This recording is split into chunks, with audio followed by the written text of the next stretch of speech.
right, we're on.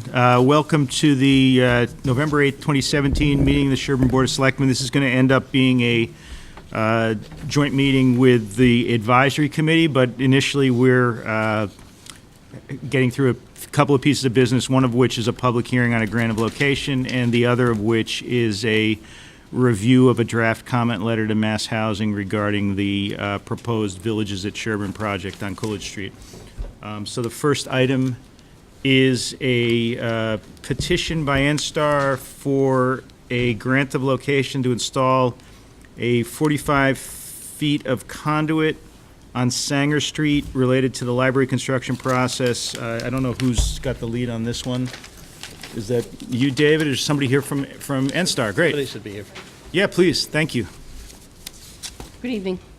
My name is Christine Cosby. I'm with Eversource Energy, and we are requesting a grant of location for approximately 45 feet of conduit at pole 21/2 on Sanger Street, and that would be in order to provide the electric service to the renovations for the library. Okay. You got anything to add to this one, Sean? I know you've been following this. I could give a little background history. Sure. A few months ago, we had a poll hearing, which we essentially denied because the library was looking. Eversource had originally wanted to put a pole on the library side of the road, and then the lines would crisscross back to it, then drop down, then go underground to a transformer. We met shortly after that on site, and Eversource agreed that they could reuse the pole that's there, have Verizon replace it so it stands straight, trench under the road, and go directly underground to a transformer. So that's what this represents. And anytime they have to put a new trench under the road, obviously they need this grant. Okay. And what now putting on your CM&D hat, what standards do we have for repairing the roads after these lines are installed? Do we have a established practice in town, or is there? Yes, Okay. the trenching is done to their standards, and this one, I believe, will not be radial bored because there's a gas line and ledge expected there, so they will trench it. It backfilled with flowable fill, which is a fancy word for concrete, and then we're going to ask them to infrared the road, which is especially critical when it's cold out because the two pieces, the old and new asphalt, doesn't bond well. So they basically hit it with a torch. Okay. And try to bind it. It will be after, typically your November 15th, I'm sure you're aware, is a moratorium on opening the roads. This will be well after that. But it's Sanger Street, it's a town project. So we're going to obviously make accommodations to make it happen. Verizon still has a lot of work to do on the engineering side of swapping out that pole, from what I understand, but And are you're happy with this redesign? I am happy with this. This is what we had in mind Right. This is in the last hearing. specifically what we talked about in the last Exactly. hearing, right? Great. Anybody have any questions? Yeah, I do. Paul? This conduit is only for Eversource, or what are we going to do about the Verizon lines and the Comcast lines and any other lines that might be out there? Well, Do the they con- fit in the this conduit would be just for the electrical, but typically they try to put the utilities all in the same trench, but they all have their own conduit.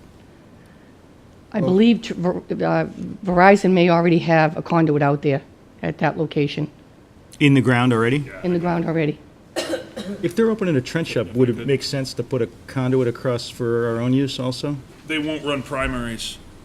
These are 13/8 wires, I think. They won't run electrical primary in the same conduit or even the same trench as Verizon's fiber. Okay. There's existing underground. There's an existing underground service and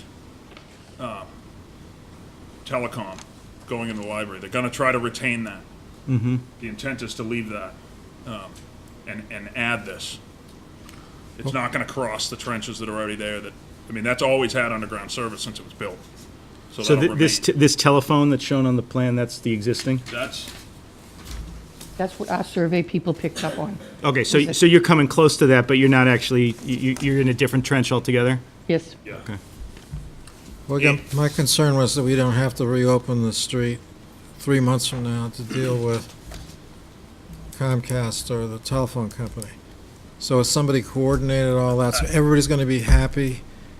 After we approve this, everybody's happy, no further digging in the street? Well, the best we can. We've tried to accommodate that. We also have extra conduits that are gonna run between this building and the library, because the telecom is actually running between this building and the police station.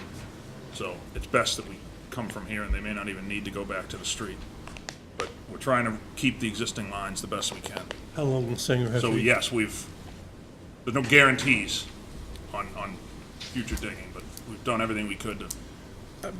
Any idea approximately how long Sanger would have to be closed for this? I know closing Sanger Street's always an issue. I would think it's probably a 4 or 5 hour job. I mean, we would plan for it, we would probably let the public know that it would be an all-day thing, and probably would be. Okay. Is anything else? Do we want to have a motion to? Well, is this a public hearing? It is. Then we need to hear from the public. All right, anybody in the public want to talk about this? All right, hearing none. Anybody else? No, so I move we close the hearing. Second to that, Paul. All in favor? It's closed. And then I move we approve the petition. Okay. Second? Chuck's going to second that. All in favor of that? Okay, great, you're approved. Okay, thank you. Thank you. Nice job, Sean. This is a lot better than what we looked at the last hearing.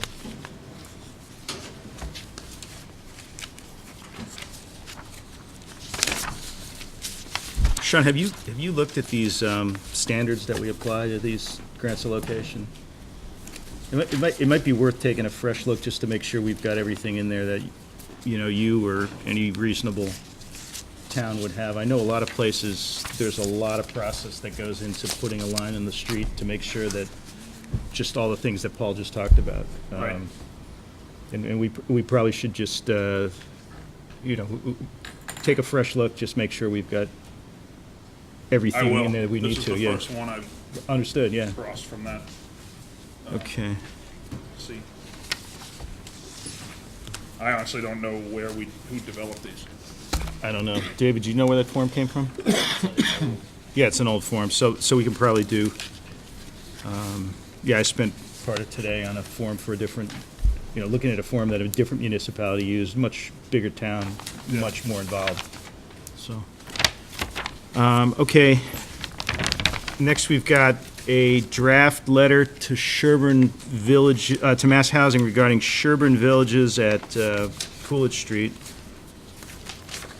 And David, you want to just walk us through this? Tell us how we got this letter? Which you've signed it, even though it's a draft, so. Okay. Yeah, Well, so, all right, good. it's a draft. But there's a site application that came in for the Villages at Sherburne. Is that the name? Yep. And what we've been doing in the past is circulate it around to the department so that they can comment on it. We combine the comments into one document that goes back to the Mass Housing and basically reserves our rights for future issues that may come up during the development process. It's all preliminary, so you're really just putting in placeholders and reserving the right to review different things as they come up and as the design changes. So we received we received written comments from Planning Board, Board of Health, Conservation Commission, and Police Department, and then the other notes in there are just summary from what some people have said from those boards, and comments from Selectmen. If I could, Cool. I thought the work done was excellent. All of the letters seem very well done. The police department letter, the conservation, the planning board, the Board of Health, they really put the effort into it. They really covered the waterfront. So to the extent that the letter forwards all those concerns, I support that. And the list of concerns that are there that I take it you put together or you and Mike put together, Yeah. seems like a pretty good statement of things, so. And your plan is to attach the letters from Tom. Yeah, the letter says that Right. those documents will be attached to that Right. letter, and then comments below. Yep. Okay. So I'm all set with it. Is there any interest in adding any direct comments concerning the selectmen's views on anything that maybe isn't covered, or to reinforce anything? Well, I think if you look at the totality of all the letters, Everything's covered. they pretty Yeah. much cover everything. I think that's right. Do we need a formal vote to approve it? Sure.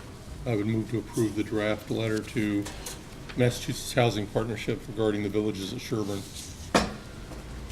Okay, and authorize David to sign that and deliver that? Yep. Okay. We have a second on that? Second. Okay, all in favor? That's great. Nice job. Thank you. So we'll Thank get it you. out tomorrow and distribute it to anyone who is involved. Okay, yeah, so just to note, it's 3-0 with one abstention, because Sean had written Oh, okay. a letter as part of this, so Oh, okay. he's not getting involved on the selectmen side. Okay. Okay. And then I guess we've got the advisory hearing in 15 minutes. We can, if we want, go through and take a vote on the warrant articles, or we can do that after the presentations when the advisory committee does it, in terms of whether we're going to endorse or not. I'd kind of like to see the presentations myself. But Yeah, me too. That's sort of been a practice we've done in the past. For the most our part, boards. yeah, for the most part, we do that. So, We do have one announcement. one announcement, go for it. We wanted to announce that the November 9th is the due date for taxes, and the tax office will be open till 6 PM that day. Okay, great. Some Thank of you. us have paid their taxes. Hopefully. Good job. I won a brownie point, Sweet. Oh, the a veteran. gold star.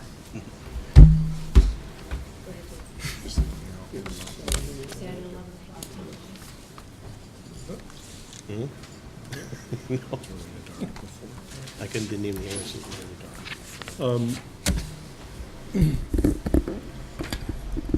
If I might, I would like to remind everyone that the Veterans Day ceremony, which is always well-attended and a meaningful event, is scheduled for this Saturday at 11 o'clock In this room. in this room, and I believe that at least 3 of us are going to be there. 4? Believe so. Yep. Okay, good. That's all we've got. We've only got 4, so. Do we want to take just a 10-minute hiatus until advisory reconvenes? Sounds good? Okay. So moved. All right, so we're off the clock now.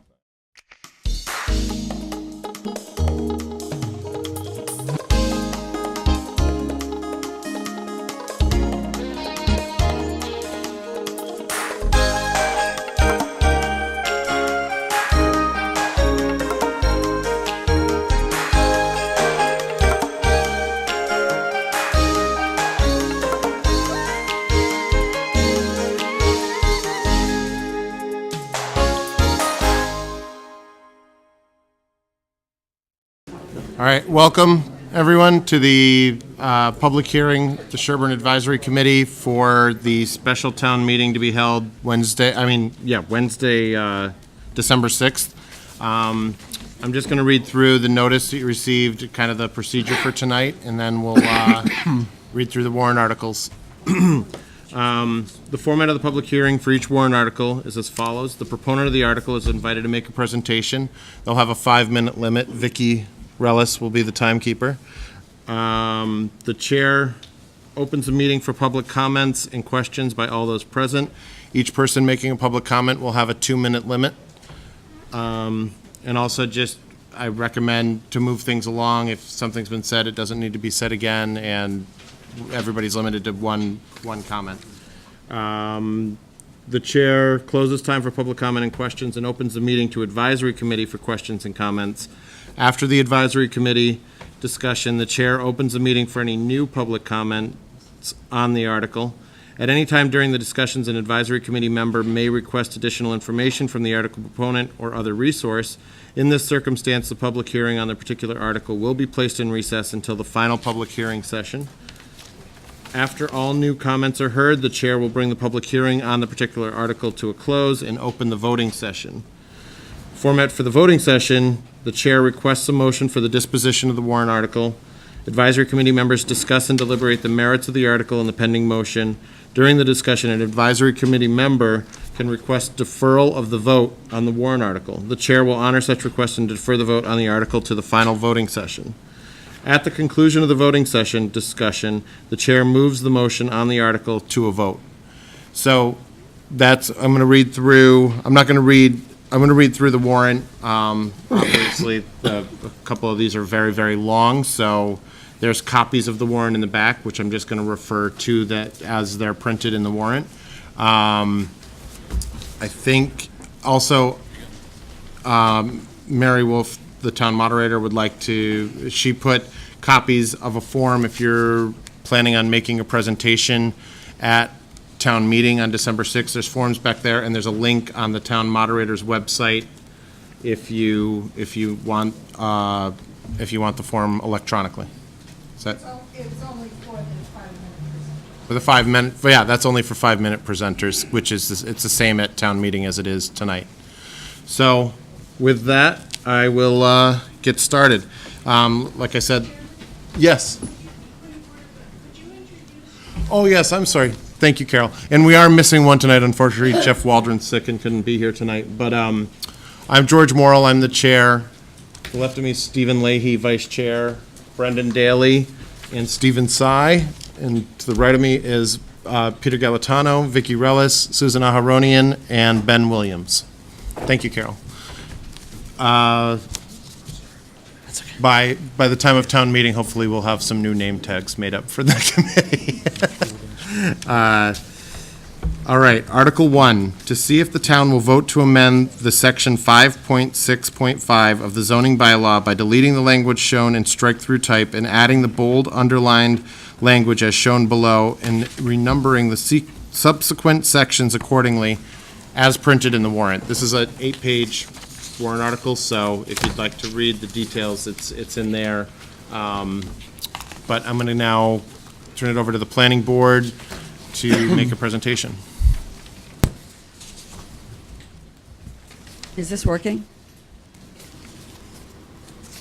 Is this working? I think the one, first one. This one's working? Yeah, that Okay. one's working, yep. Yes, Article 1 is a... Can you just introduce you, sorry? Oh, sorry, Marion Neutra, 25 Prospect Street, representing the Sherburne Planning Board. Thank you. Article 1 is a series of 3 revisions or amendments to the current zoning bylaw for elderly and affordable housing developments. I should say that this bylaw has been under review by the Planning Board for really almost 2 years now. We recognize there are changes that needed to be made to the bylaw. The reason we're presenting these particular changes now is that this article and Article 2 are closely related in that the EA zoning change and the project proposed as a preliminary development plan in Article 2 is somewhat dependent on the changes we're making with this EA zoning bylaw. So they are related. But I want to emphasize that these are changes that we've been discussing for some time and that we think are good for the town and worth doing in their own right. So the first change is actually on page 4 of your warrant. And you'll see that the deleted portions are struck out, and the revised portions are either bold or in red, depending on what kind of copy you have. So the first change is the permitted locations for an elderly and affordable housing unit. As it now reads, the current bylaw was based on the idea that this sort of development should be confined to areas where there's services and transportation, and generally to town centers. So we have a bylaw that says EA zone property must be within 1 mile of Sherburne Town Center. But as it plays out, this type of housing works well in locations that are truly accessible to public transportation and shopping, which Sherburne Town Center does not have. So the first change is that we want to remove that 1 mile restriction on location. This is also consistent with our housing production plan that was approved by the town in June and approved by the state, in which alternate forms of elderly and affordable housing are proposed, small ones that could be scattered anywhere in town. The second amendment is concerning the types of EA projects allowed. The current bylaw only allows 2 categories. One, affordable, which is 25% affordable, the same as the state 40B law, or age-restricted, which may not have any affordable units at all. What we're proposing is to add a third category that answers the affordable housing needs of Sherburne seniors by putting in an affordable age-restricted, that is affordable and age-restricted category, in which at least 10% of the units have to be affordable by Mass state standards. The advantage of this change is that it'll provide developers with an alternative to the state 40B laws that requires 20%, has caps on profit, etc. And it also puts the control back in the hands of the town in terms of environment and other regulations. The third change was actually proposed and adopted only last night at our planning board hearing, but it was adopted unanimously, and we think this is a good change in general. That is the idea that water and septic facilities for an EA project, and this would likely be a large EA project, if they involve a water treatment plant and a public water supply, can be located at a site off the property, adjacent to the property, or even through some other public water supply. Something like Sherburne Meadows at the old Sunshine Farm taps into Framingham water and Framingham sewer. We don't want to rule that out. So we've added a provision whereby more flexibility is allowed in the siting of public water supplies and public sewers, and additional public waste treatment plants, I should say. An additional advantage of this is that such public facilities are, my time's up, are under the control of Mass DEP, and they have very high standards. They monitor them constantly, and it's a good thing for the town water supply safety. Okay. Thank you. Thank you. Just one point of order, Marion. This third change was not included in the original warrant, correct? That was No, it was not. that was what you voted on last night. That's right. So the warrant does not include this change, but you're asking us to amend, vote on a warrant as amended by the planning board. That's right. And Okay. I believe this change was incorporated in the copy of the warrant that was handed out tonight. I see it, You handed me one. I think the one in the back does not include the okay, third I change. apologize. So I think That's that's right. the one that's posted on the website, and that doesn't have the change that you guys would have made last night. that's right. I didn't read the, Okay, you have some, Gino? If anybody wants a Okay. copy of that, Gino Carlucci has them over there. I didn't read the text in the interest of time. Okay, no, thank you. George, can we find out where this is then in the warrant? Yeah, Gino's handing out some copies, maybe we'll get some over to you. So, it's in section, I've got a copy of it here, it's 5.6.5, section H, utilities. I think it's at the bottom of page 5 in the warrant. It's new language. Yeah, page 5 on the one that's coming around now.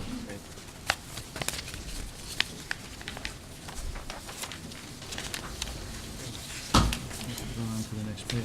All right, so I'm going to open up the meeting to public comment. So anyone who has a comment on warrant Article 1, you're welcome to come to the microphone, and you have 2 minutes. Want to vote on this one or not? This is beyond the scope of the I don't think so. Robert Johnson, 272 Western Avenue, and I am in favor of this article and the second one. However, I think that there's something very important that needs to be added. There is apparently a plume of toxic material in Natick, not terribly far from where this site will be and where the wells for this site would be. Robert, I just want to say, I think that's more to do with Article 2. Article 1 is just on the change to the EA regulations. Article 2 is more property specific. Okay, So, I'll hold. so if you want to hold that comment till we get to Article 2. So we to take a vote on this at all? Mike, did you want to talk do you guys want to, in the public's comment section? We can, yeah. We have not taken a vote on any of the articles. I think just from general discussion, we've been supportive of the planning board's efforts on that. If others have something they want to add, feel free. But my suggestion would be this is something that the selectmen have appreciated the planning board driving, and it gives the town more flexibility. And just as a zoning attorney personally, I think this is an improvement to the existing EA bylaw that we have. The only thing I would add is kudos to the planning board. They've spent a fair amount of time drafting, reviewing, revising, and improving this. So, well done.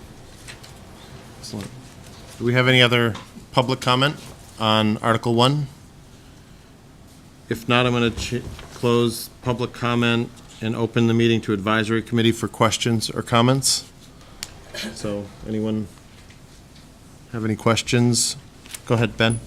Oh, you want to hand a microphone down that way, Susan?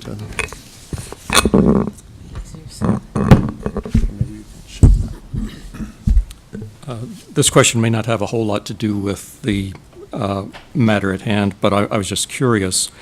Why would a builder want to do something under the affordable age restricted when they can do age restricted? It seems like it's just adding a restriction.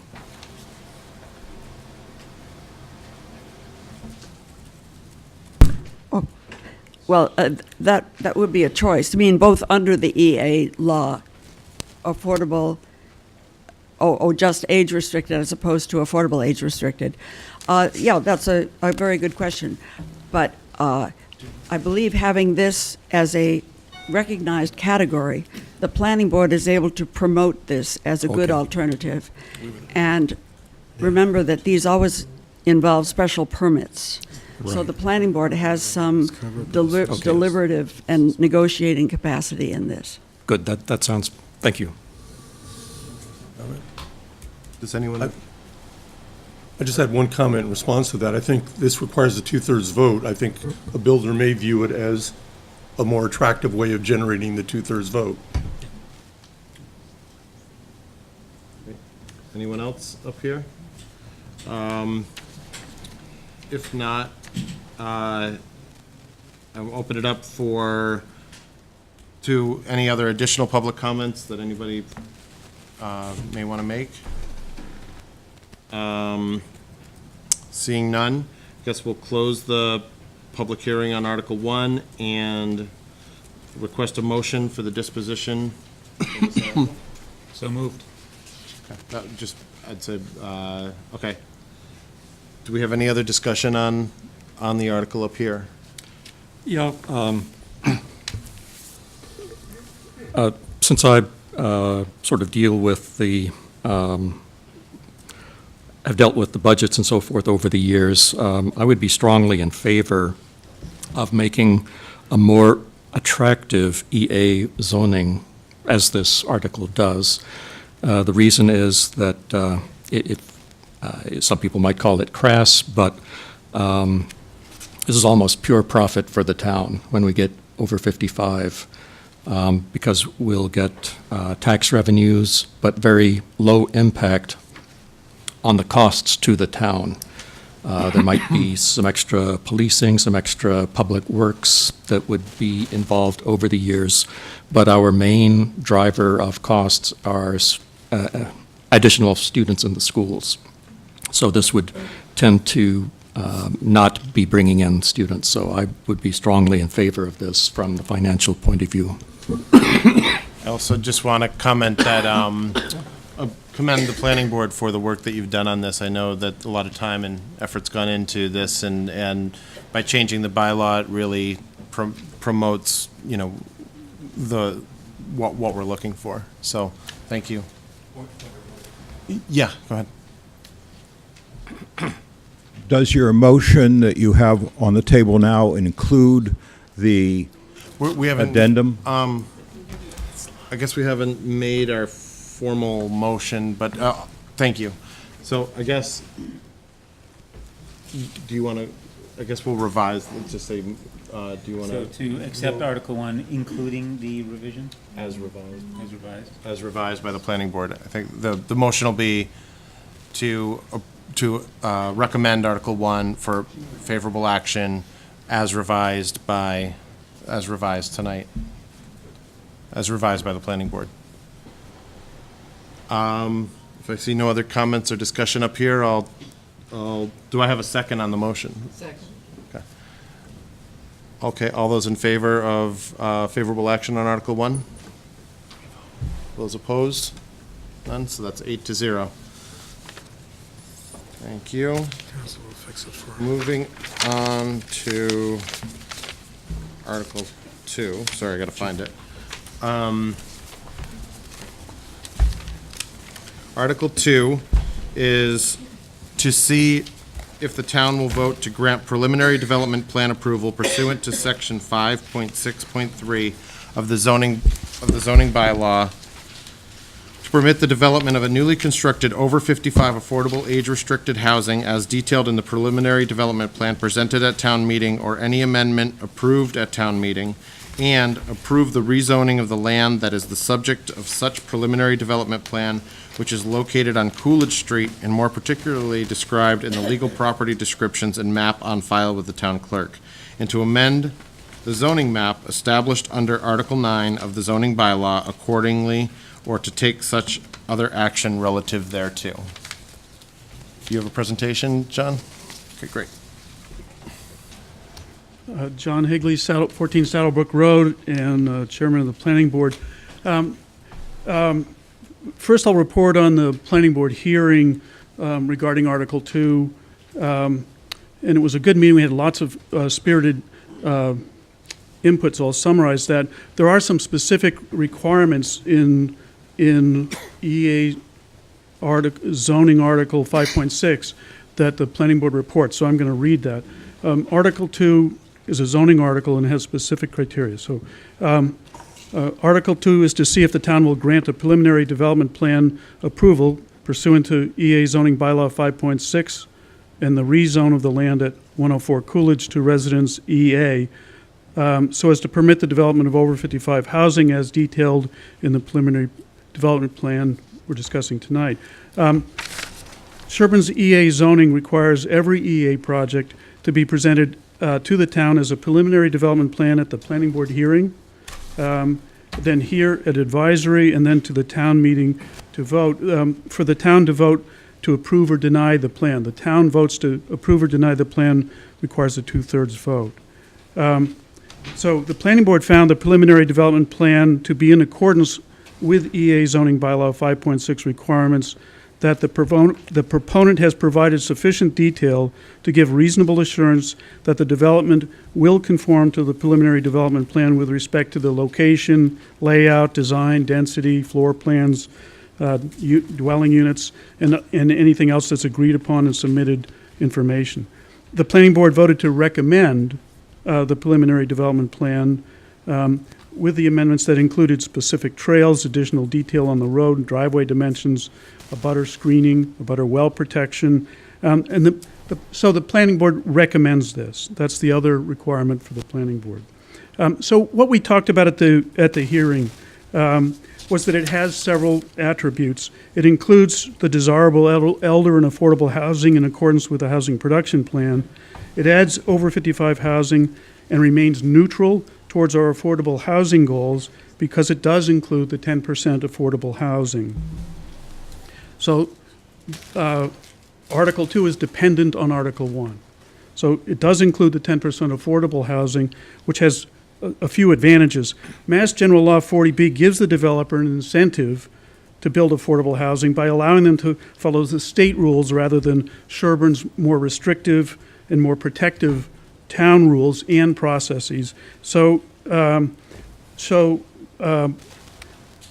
has been mentioned, the incentive to build an EA project instead of a 40B project has several advantages to the town. It protects open space, it protects our water resources, and we've worked and negotiated with 40B projects in the past and managed to reduce the number, but we've never blocked a 40B. Once the town reaches safe harbor status or and 10% or 10% affordable housing in town, we can control 40B projects.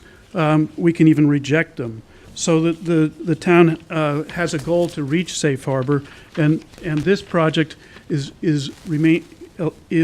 neutral in terms of adding housing without setting us further away from our goals, but it also is interrelated with an adjacent 40B project. This project takes a 40B project and turns it into a EA project that's more favorable to the town in terms of revenues to the town, in terms of minimal infrastructure costs, school capacity. It also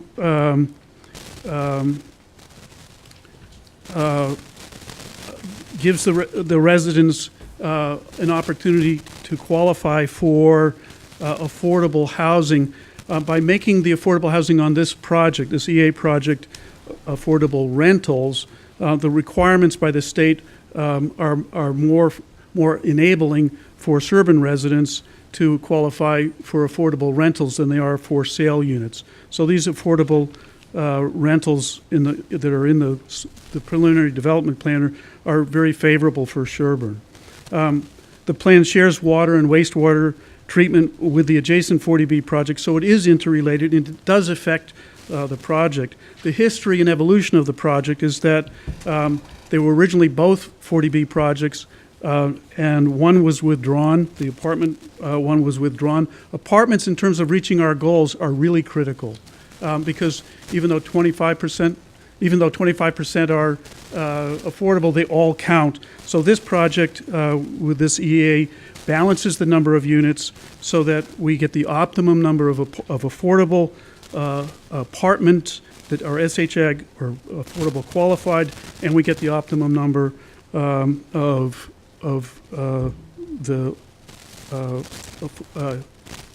the age-restricted units.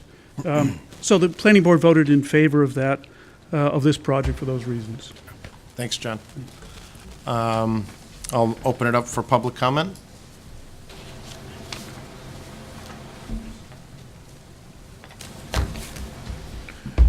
Robert Johnson, 272 Western Avenue, and as I mentioned, I'm in favor of both of these articles. However, relative to this piece of property, it currently is designed to take water from 7 wells on the adjacent piece. Those 7 wells, well, as I mentioned, there is a plume from General Chemical in Natick, and if we draw water from those 7 wells, and it would be a considerable amount of water because it would be enough water for these 67 units plus the 88 units that are being added, so that's a lot of water. It will draw that plume toward the wells. Now, underground geology is very complex, and even the experts in it can't give you an exact number. But at some point, probably, that plume will come towards the wells. And if it reaches the wells, then they're going to be contaminated. If they're contaminated, then another source of water will need to be found. This is not likely to happen in 2 or 3 years, maybe 5, maybe 10, maybe more. But if we authorize this project with those wells, there is, I believe, a likelihood that the plume will get there. Okay, your time's up. And Rob. that will put the town at considerable risk. Who is going to then provide potable water? That's going to be expensive. Okay. So I'd like to Thank you. encourage the Thank you. Board of That's- Selectmen to work and Robert, that's over 2 minutes. Any other comments?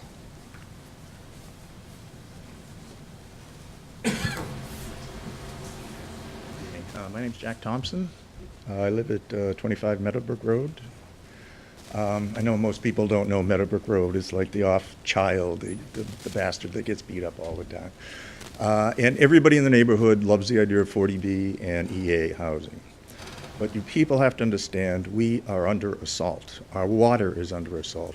We have 2 very large weight dumps, for the most part, the Sherburne and Natick, to our east, a golf course and an apple orchard that all feed in to our watershed.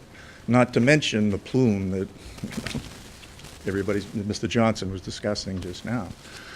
And on top of it, we just hear that this may be public water, where the new project will allow people to have clean public water, where we, the families, the children, the seniors who live on our street, are just left holding the bag in this project. I think, and furthermore, there's going to be 3 parking. It'll have to be 300 cars, 2 per household.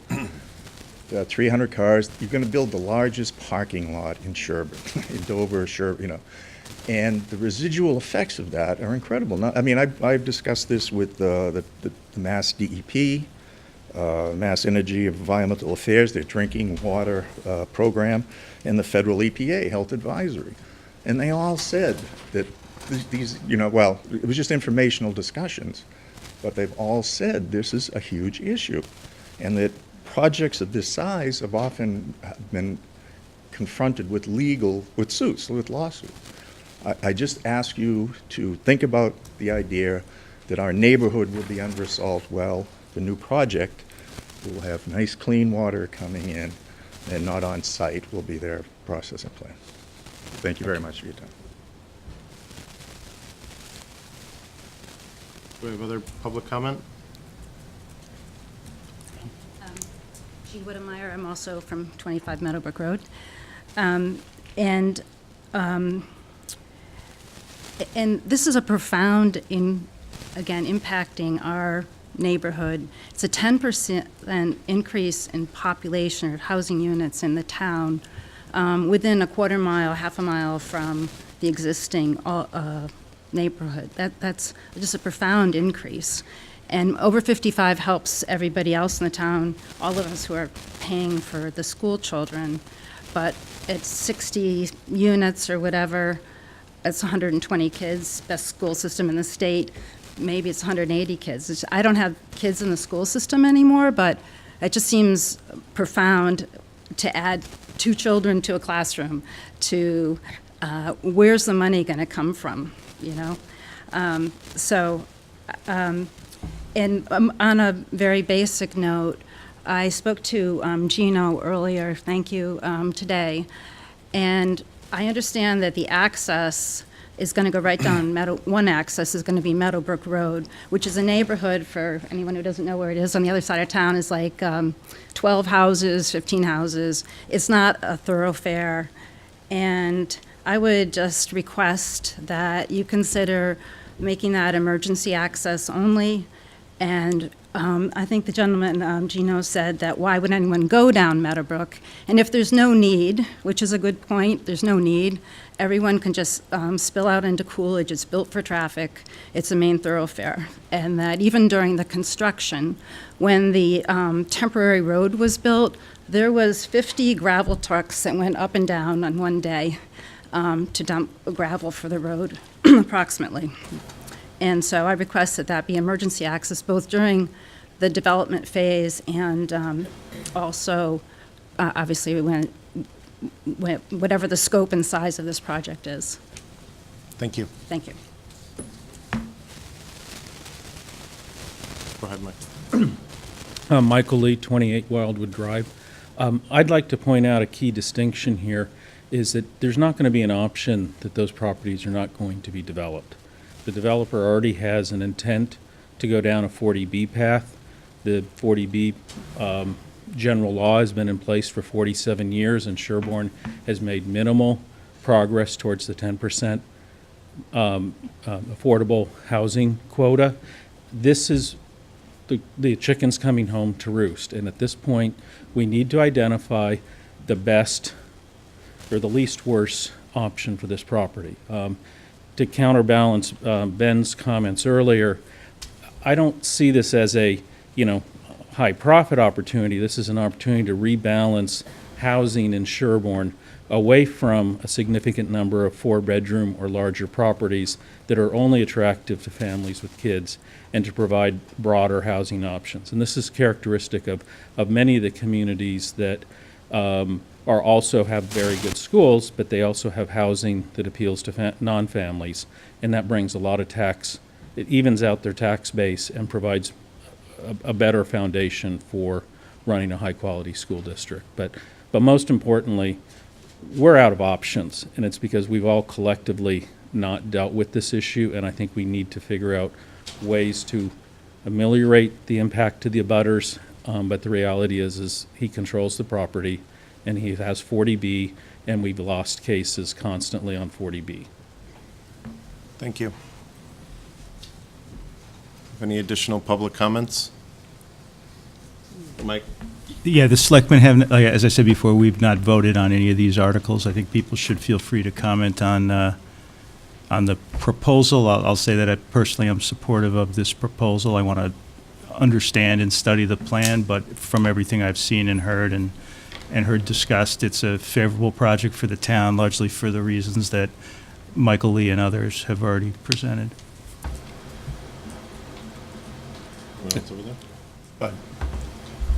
I won't go into the reasons to repeat them, but I also support the project for, Michael summarized them very nicely. Okay. John, did you have another comment you wanted to add? John Higley, 14 Saddlebrook Road, Planning Board. We've talked about this in planning board meetings, and it was mentioned at the planning board hearing that what's been said, it's as a 40B project, they follow the state rules, and a development can occur there. That if contamination is found to be a significant risk, alternatives need to be found. But public water supplies are monitored where private water supplies are not. Natick water, accessing Natick water is preferred, and the developer has stated that if it was available, he'd be happy to use that instead. It's not known that there is a hydrological connection between the well field and drawing water from that area. It's just not known that if there's any connection to the other side towards the General Chemical site in Framingham.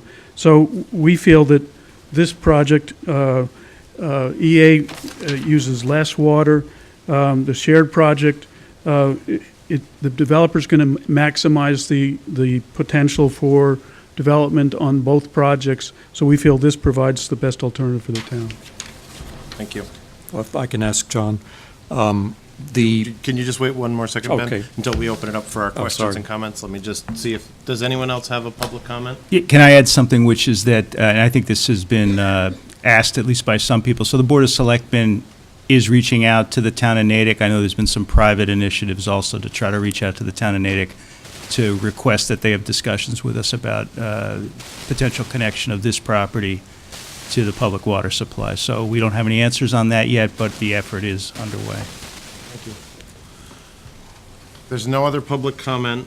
I'm going to close public comment and bring it up here to the advisory committee for questions and comments. So Ben, now you can go. yeah, I understood from an earlier presentation that the Meadowbrook access was going to be emergency only.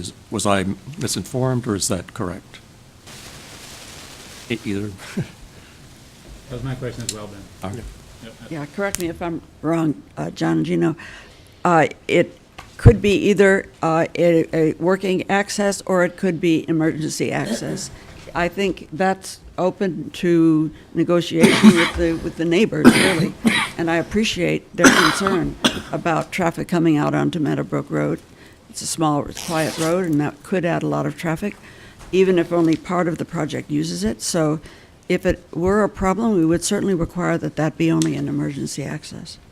But once the project was done, it was our understanding that that was only going to be emergency access and not an entrance and exit to the property. That was from, just for everyone's purposes, at one of our public meetings that we had a few weeks ago, Ben Stevens, the developer, came and presented his plan so we could see the details of this project.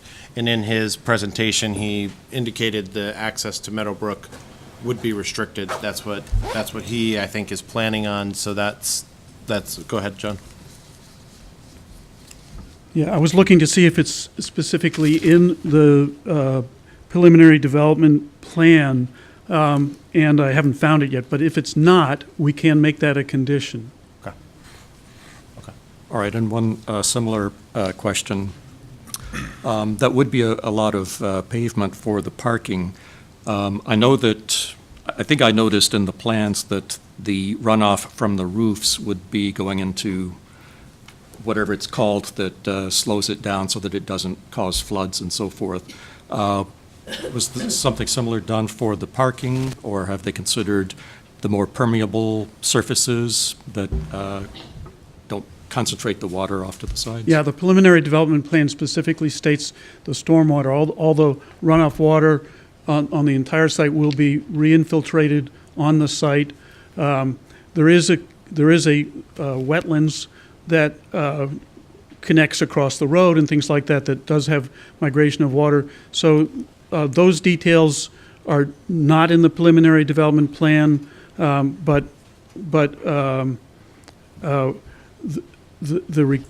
plan states that there will be no additional runoff as a result of this development. Other questions or comments from advisor? I did want to just address directly the concern that this project may bring 120 to 180 students into the school system. I think that actually one of the advantages of this project is that it is a 55 and older project, and so the idea is that that would restrict the number of school children it would bring into the system, whereas the pre-existing project, which is a 40B and is not age-restricted, would most likely bring closer to that 120-plus students into the school system. I agree, Stephen, and I think, as Michael Lee stated, this, as I said, for this property, this is the least worst option, because I think the worst option, to me, seems to be if he were to go forward with a 40B of 3- and 4-bedroom homes, that could potentially add 120 school children to our schools. I might add, one of the other things that in the presentation made to us that I liked about this project versus the 40, the Maple Street project that we were all talked about a couple of years ago, is that the Trask is going to own the rental building. So they're going to build it, and they're going to own it, and they're going to manage it and rent it. So they're not building, selling, and leaving. So they're going to stick around. So I think that's value to the town because they're working with us now, and he'll continue to work with us even after the project is done.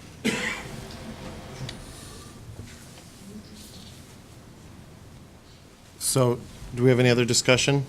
Do you have any other questions for the planning board, or? Okay.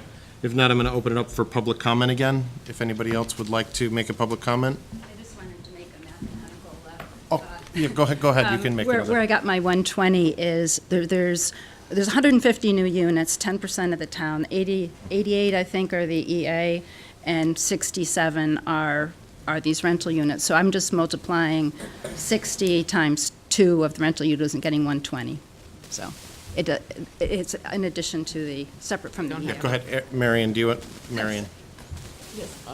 Oops, I want to respond directly to that. The rental units will be 1- and 2-bedroom units primarily.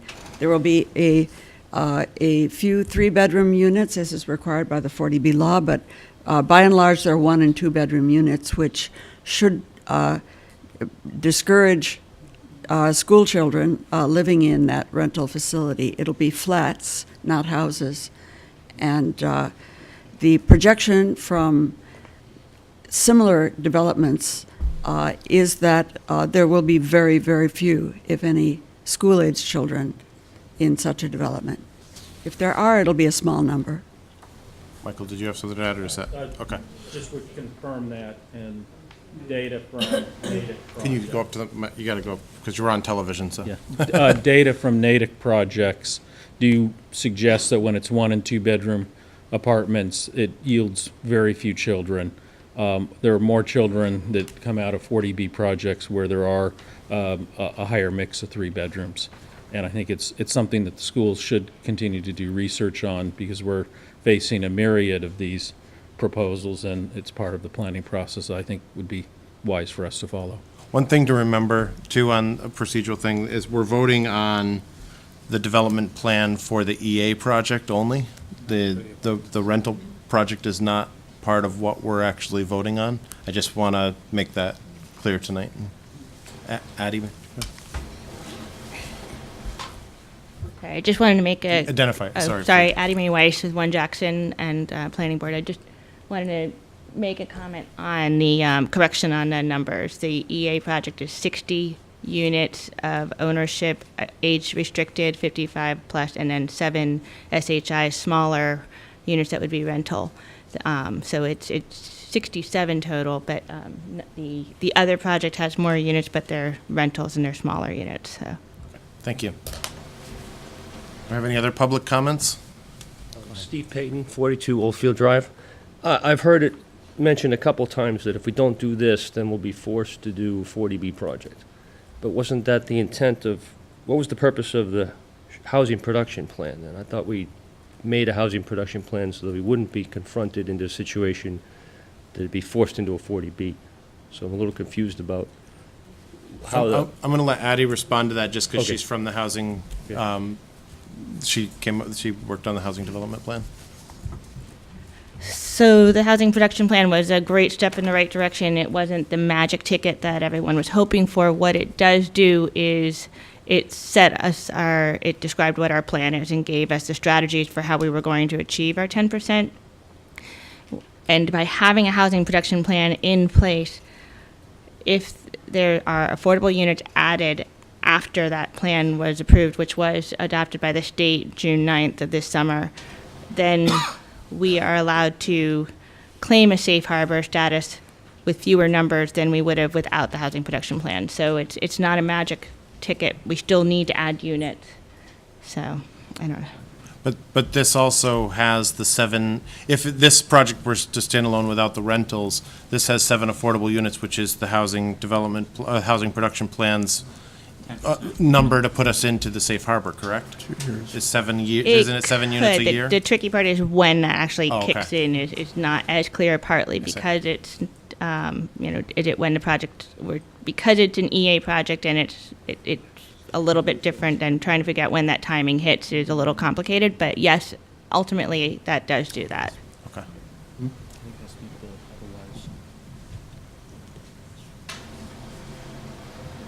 Grace Shepherd, I just want to add safe harbor's time limited. So if you get your 7, let's say, affordable units with the correct format around it, that the state will accept them, how long do you get? 1 year. 1 year. For 1 year, if a 40B comes, so the only prolonged safe harbor is having 10% until the next census. Okay. But if you get close to safe harbor by having both the project in front of you and the other project that is on Coolidge, then you start to get closer to 10%, and you get into a better bargaining position with any 40B coming towards you. You can talk with developers, particularly if you revise the EA zoning in Article 1. So all of this is strategic, not to suddenly get the town in a safe position, but to move it towards a safe position as expeditiously as we can. Thank you. Any other public comments? If not, I'm going to close the public hearing on Article 2 and request a motion on warrant article number 2. So moved. Do you want to move to Accept. recommend article Positive or vote on Article 2 as it's written. Okay. Sorry. Okay. Do I have a second? Second. Okay, let's have a discussion. Let's further a discussion up here on positive action, or recommend positive action on Article 2. Somebody want to? Anyone? Do you know, is it possible for us to just require that access road be emergency only? I think we're voting on whether we recommend the warrant articles from advisory standpoint. We're going to recommend the warrant article as it's presented, or recommend no action. That's kind of our role. I would hope, based on what the presentations that we've seen and what we've heard from the planning board, that would continue. And the residents of Meadowbrook really pushing, advocate for themselves to make sure that happens by going to the boards that actually approve those things and make it a restriction. I think that's kind of where that stands. Any other comment? If not, we can move to the vote. All those in favor of recommending positive action on Article 2? All those opposed? Okay, 8-0. Moving on to Article 3. To see if the town will vote to raise and appropriate or transfer from available funds or borrow pursuant to any applicable statute a sum of money, and if so, what sum, for the purpose of purchasing or leasing a new command vehicle designed specifically for emergency response, incident command, and incident scene support for the fire chief, and to determine if any amount borrowed under this article shall be contingent upon the passage of a ballot question exempting the amounts required to pay for the bonds from the provision of Proposition 2.5, or take any action related thereto. You have a presentation, Chief? Yes. All right. Yeah, I have a presentation. First, I'd like to thank Sharon and the Capital Budget Committee for their assistance. And, this is my first time going through this process, so I really appreciate their assistance. Hold on, I hit the slide button with my, all right, going back. Did I go back? All right, perfect. So, this is, this first slide just displays the vehicles in question. So, as a part of the process, currently we have a vehicle, Service 1, that serves as a first response vehicle, and also the vehicle for the officer in charge or duty officers. Right now, that vehicle is 15 years old. It is in relatively poor condition and is in need of replacement. The second vehicle you see on the top there is the current chief's car. It's in great operational shape. The issue that I have with it, or that I'm encountering with it, is that it's not operationally functional for the various roles that I fill in an incident command role or an emergency response role for the fire department. So this is the vehicle that would be replaced, or that it needs to be replaced. This is current service one. It's a 2002 Ford Explorer. I just wanted to display some of the things that are problematic with it right here. There's rust all the way through the B post, which is in line with where this door opens, and the same thing on the C post where the door opens. Some of that body rot, if you will, exists on both sides, and that's one of the issues. The next is the vehicle is old. The powertrain is somewhat worn. We've already, before I got here, had to completely rebuild and replace the transmission. The heat and air conditioning do not work. Defrost does not work. And I'm of the disposition, after speaking with my personnel and going over the vehicle, that it is in dire need of being replaced, and should be replaced as soon as possible. That's the first vehicle. The next one, this is the current car one, which would then be repurposed and take the place of service one as it's phased out. As I said before, operationally, from a standpoint, it's in good shape, low miles. It's running fine. There's no issues with the powertrain or anything like that. No body rot or anything like that with this vehicle. This is a 2013 Ford Explorer. So this next vehicle is the proposed replacement for, or vehicle that would fit the need and enhance the service capability for our fire department, and as a response vehicle and as a vehicle that can tow the various support trailers that we have.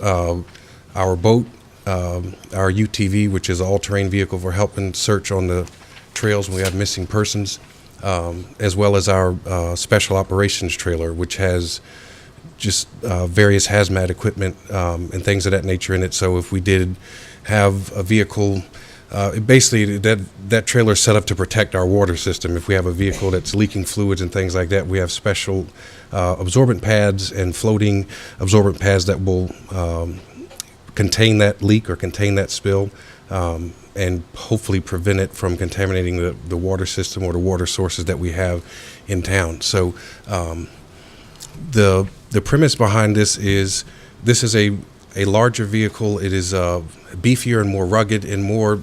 It is actually specifically designed for emergency response, where what we've done in years past, or what the department has done in years past, is taken a civilian vehicle and just simply threw lights on it and a siren and a radio and said it's an emergency response vehicle.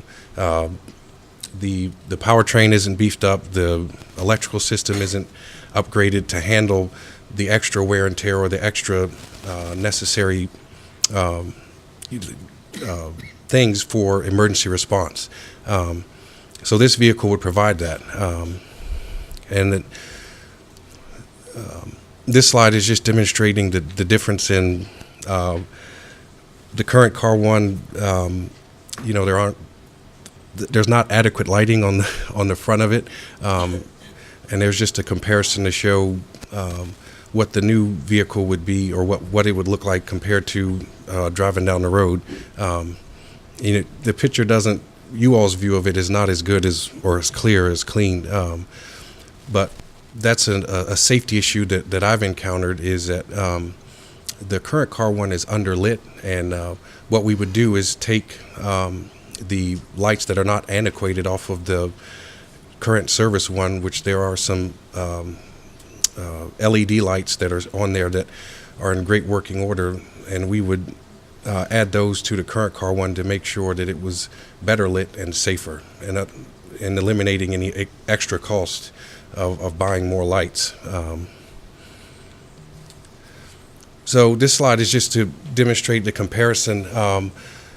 I took a picture of when I commanded a scene of a missing person at the Rocky Narrows, and with the Explorer there, with it being packed with the various emergency medical equipment or my bunker gear, things of that nature that I need for emergency response, there's very little to no room left for the incident command role. So one way, shape, or form, something has to be eliminated or sacrificed functionality-wise using the Explorer as my vehicle. I don't have, for example, the command board. If you notice the difference in size, if you look from one vehicle to the next, the radio allotment, if you look from one vehicle to the next, one of the things that's critical when we have an incident like the missing persons. Oh, all right, sorry. All right. You can finish your thought. Okay. I need the adequate space to be able to track the resources and personnel that are coming, and also be able to speak to the different agencies. So in that particular incident, I had Natick Police, Medfield Police, our police, CM&D, as well as the state police, and I'm trying to track and talk to all of those resources as the incident commander. And when you don't have a proper allotment of radios, that becomes next to impossible. This is just a little side-by-side comparison so you can see the difference in what the capabilities are and what the carrying capacity is for the response gear that I carry. And right now I have probably $30,000 worth of response gear that I can't fit into that car that would fit into the desired vehicle. All right, thank you. Yep. I'm going to open it up for public comment. Not, then do you guys want to comment? No, I would just say we heard a version of this presentation a few weeks ago. We voted to put this on the warrant because we thought it merited being on the warrant and vote this fall rather than waiting till the spring. We have not taken a formal vote to support it. I will say personally, I support this request. If I don't have any other public comment, then we'll bring it up here for discussion and questions. I'm going to start out with one quick question. Just with it being a special town meeting in the fall, typically I would think capital items would want to be looked at all at the same time in the spring. So I'm wondering why this would need to be on the special warrant rather than waiting until spring. One of the things that early on when I was first doing my orientation and things here, I began to recognize, or I knew coming in, that the mode of response and the roles and responsibilities I had with this town as fire chief and emergency management director, that I was concerned. I didn't make it a need and say I need to replace this. I just had a concern, and I told Mr. Williams here, our town manager, I said it's something that potentially may need to be looked at. When I went to the Fire Department Instructors Conference in Indianapolis, I came across this particular vehicle, and it's a demo vehicle. So this vehicle is available. It's available now, and the reason for the request now is kind of twofold. I didn't want to put money into the service vehicle as it is in poor condition, into repairing what is currently damaged, and for it to be truly safe and functional for the entire winter season, I'd be required to do that. I really didn't want to do that. I felt like that'd be a waste of funds. And second is that it's kind of time sensitive with this being a demo vehicle. Anybody could buy it up. Right now it's kind of on temporary hold for us because I have continually hammered away at the manufacturer to kind of let them know that I'm interested.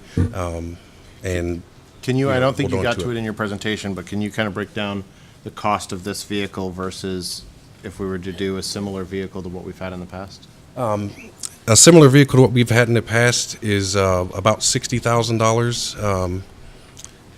I can pull up the specific slide that gives a breakdown of what that looks like. So I've got a breakdown. Well, I know it's hard for you all to see in the audience, but on the first page of the spreadsheets, I've got a breakdown of all of the vehicles and their purposes in the fleet. And then at the bottom, there's a description or breakdown of what I've already worked on in planning for potentially replacing the service vehicle. And that's based off of the same type of vehicle that the police would buy, police pursuit rated or severe service variation of a Tahoe. That's what their plan is going forward to buy. The number on the chassis, I broke it all down, and the total replacement cost came to $60,322.25. And on the next spreadsheet, that's 40 examples of pre-bid government contracts for command vehicles or vehicles of this type that are comparable. And that was just to give you an idea of what the average cost of a vehicle of this type would be. It costs about $79K. Yeah, that's the average of those, of all of those 40 government bid. Tahoe. Yeah. The Tahoe. Yeah. Okay. Well, no, that's not the Tahoe. The Tahoe is 60,000. This is just 40 other command vehicles That that have the same equipment that Yeah. you, okay. Yeah. And what's the cost of this one, the demo one that you're? The demo one is on that last spreadsheet, and it's the second one down. It's 77,400.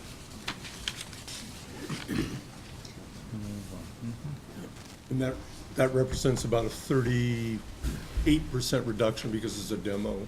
Yeah, actually, Full tilt on demo would be about 110,000? 110,000 was the build price for the manufacturer, or what would be, if we were to go à la carte and buy the vehicle as it is equipped, as opposed to being a demo, it would be 110,000. George, just for clarification, the first slide that was 60,000 wasn't in comparison to this. That would be to replace Service One. Right. That's needing a replacement. So just to be clear, we're talking about purchasing a new vehicle, retiring the 2002 Explorer, Yes. and then the 2013 Car 1 will be Service 1. Yes. One thing, I did get an email, I don't think anybody from Capital Budget's here tonight, but they did vote to support this,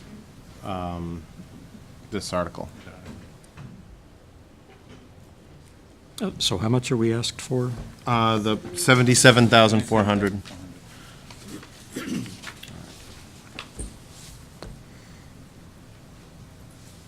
Chief, can I ask, in looking over the first two pages, there's also a couple of larger trucks and larger cars that are overdue already, right? Yes. And so, in your mind, you have a plan, are those gonna be requested in the spring, are those put off till next year, do you have kind of a game plan on those? Those would be requested in the spring. I'm aware that, there's potential that it may not be able to be funded, both of them, but I do want to put them both on the table as I've studied the consensus standards and looked at possible ways of alleviating that. There is none. I mean, I can't refurbish them. They're too antiquated to even refurbish to bring them up to current safety standards or current NFPA standards. So they are in essence rolling liabilities right now. So yes, they would be brought forward as. You think this is the most critical vehicle to be replaced at this point? Well, with Service One being in the condition that it's in, yes. The other apparatus right now, they have had their issues, but they are functional and serviceable for another. They can be pushed a little bit further. As Service One, I believe it was used to respond to a call today, and it almost didn't start. That was the issue. Chief Dowse told me immediately, he's like, this car barely started. He had to really basically kick on it to get it going. So that being said, there's no residual value in that car? It's minimal. It's minimal. I would say it's, the transmission's probably the most valuable thing in it because it just got rebuilt probably 3 years ago. And of course, I'm going to keep not the antiquated lights. There's some older strobe lights in there that will just go with it, but the LEDs that are on there that were put on it years after it was purchased, we will recycle those and use them. Just to go back to my first comment, could this wait until the spring, or What's the critical part of having it now rather than in May? Just because, like I said, a lot of times I think we like to look at we look at more financial articles and capital articles all at once, and we want to see capital compared against other capital items. So I'm wondering if this is very critical or if it can wait the 6 months. Being that we usually depend on Service One for our officers in charge, and then also assisting when we get inclement weather because of it's small. Yes, I'm concerned about the upcoming winter season and it surviving the duration of that.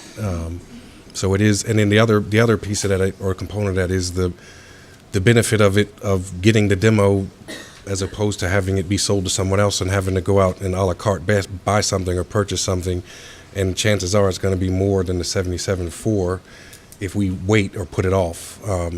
That's probably the bigger of the two. There's a huge savings for us, and it allows us to, instead of us having to settle for something less because we can't afford it, we can get it now and have something that will really enhance the service capability of the department. And how old is the demo vehicle, and what's the useful life of it once we receive it?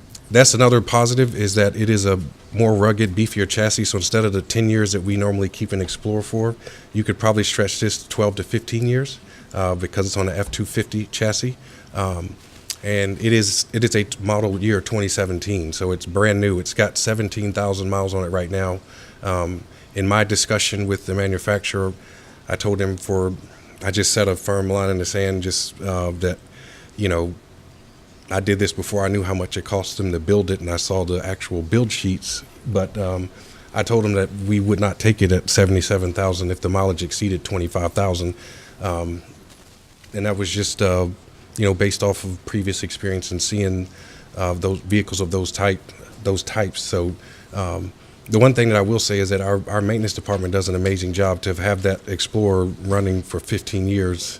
I am very happy with the way the vehicles are maintained and taken care of. But so the serviceable life will be extended a little bit longer with this vehicle as opposed to replacing it with another Explorer or smaller vehicle of that type.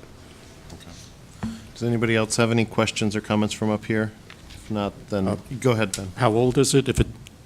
If it's got less than 25,000 miles, what model year is it? It's a model year 2017. Oh, okay.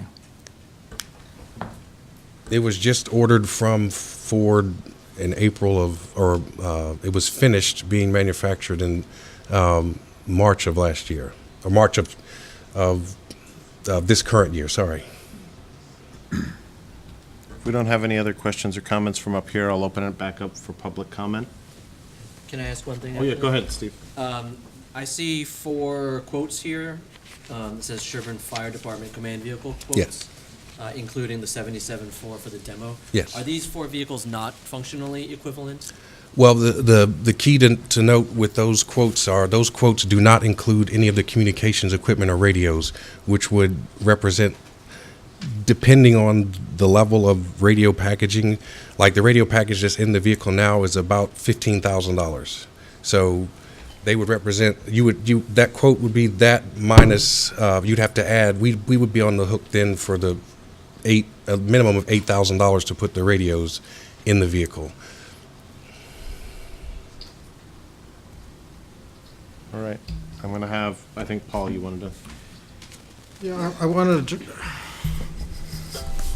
to draw your attention to the warrant article that gives you the option to borrow for this and to do a debt exclusion. So it's right there in Article 3, and the town does have a special election scheduled for January. So if you wanted to go that route, that is an option for the board. That would be the first point. The second point is that we spent a fair amount of time to pick an excellent fire chief. And as part of that process, you have to rely on his expertise and his knowledge of what is needed to take care of the public safety. And now that he's had a chance to get his feet wet and to see what we have here, I think we have a responsibility to the public to take his judgments seriously. At the end of the day, it's all about public safety. And this is what he thinks is best needed to fulfill that role. Any other public comments? Carol, just as a point of order, this could this, if we did it as a debt exclusion, could it go on the ballot in January?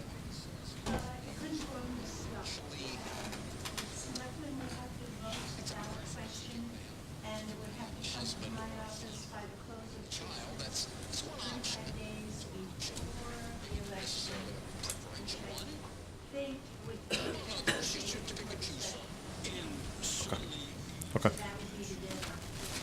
Ah.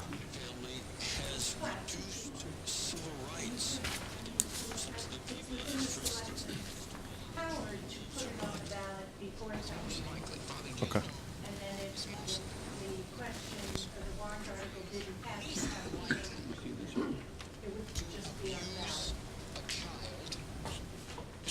Sharon, the other, could you, we have, I think the free cash is at a level 2, that would be an option. If we didn't want to borrow for it, we could purchase the vehicle where we are now. Okay. Sharon said yes, you could if you can't hear her, because. All right, so if we have no other public comments, then we're going to close the public hearing on Article 3 and bring it up here I'll take a motion for Article 3. I move to vote Article 3 as stated in the warrant. To support. To support the. Favorable action, to take favorable action on Article 3. Okay. Do we have a second? Second. Okay, we'll have discussion.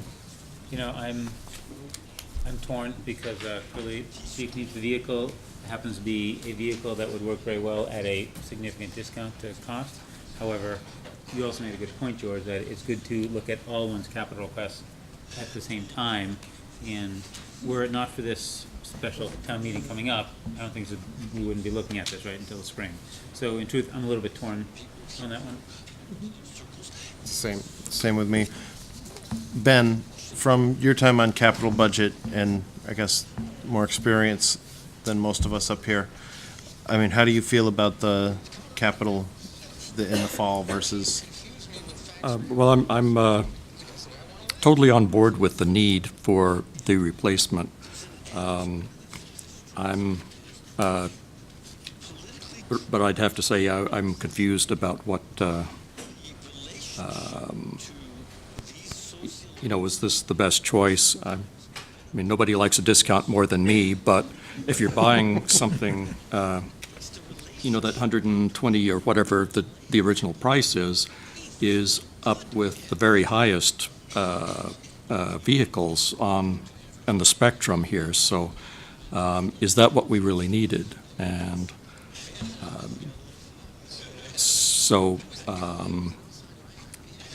I'd want to know more about whether a new one in the regular price range would be a better deal, or was that possible? I just feel unsure about what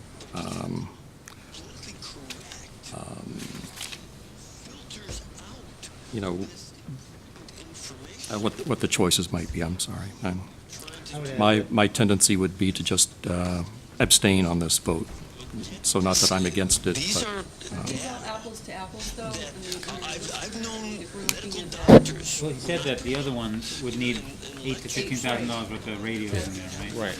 And there is one vehicle, I made a point to make sure that one of the vehicles off of that pre-bid government list, which is, I put a note in there about the pre-bid government list, that it is literally the shell of a vehicle with no options, and it's usually the absolute dead bottom of the barrel, so it's not a crew cab, it's not four-wheel drive, like all those things that we would have to option up.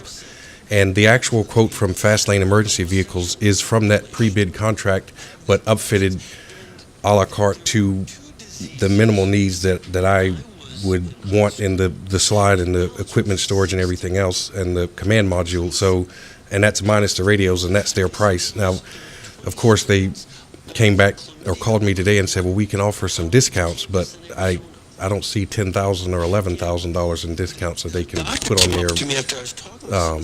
So I did make a point to make sure that the Odyssey vehicle as well is one off of the, they both are from that pre-bid list, and that's, those are both somewhat optioned up. The Odyssey one is not as detailed, but they both are optioned up. So that's kind of where you would launch, even if the pre-bid government price is at $57,000 for the bottom of the barrel. Once you ask for four-wheel drive, ask for a crew cab, and say, I want to put this cabinet with 2 radios on it, all of a sudden, the upfit pricing, it goes up.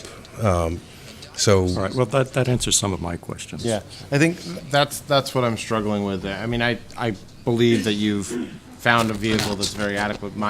Really the only issue I have is the time of year that we're asking for it, and we wouldn't have had a special town meeting just for this vehicle, and it feels like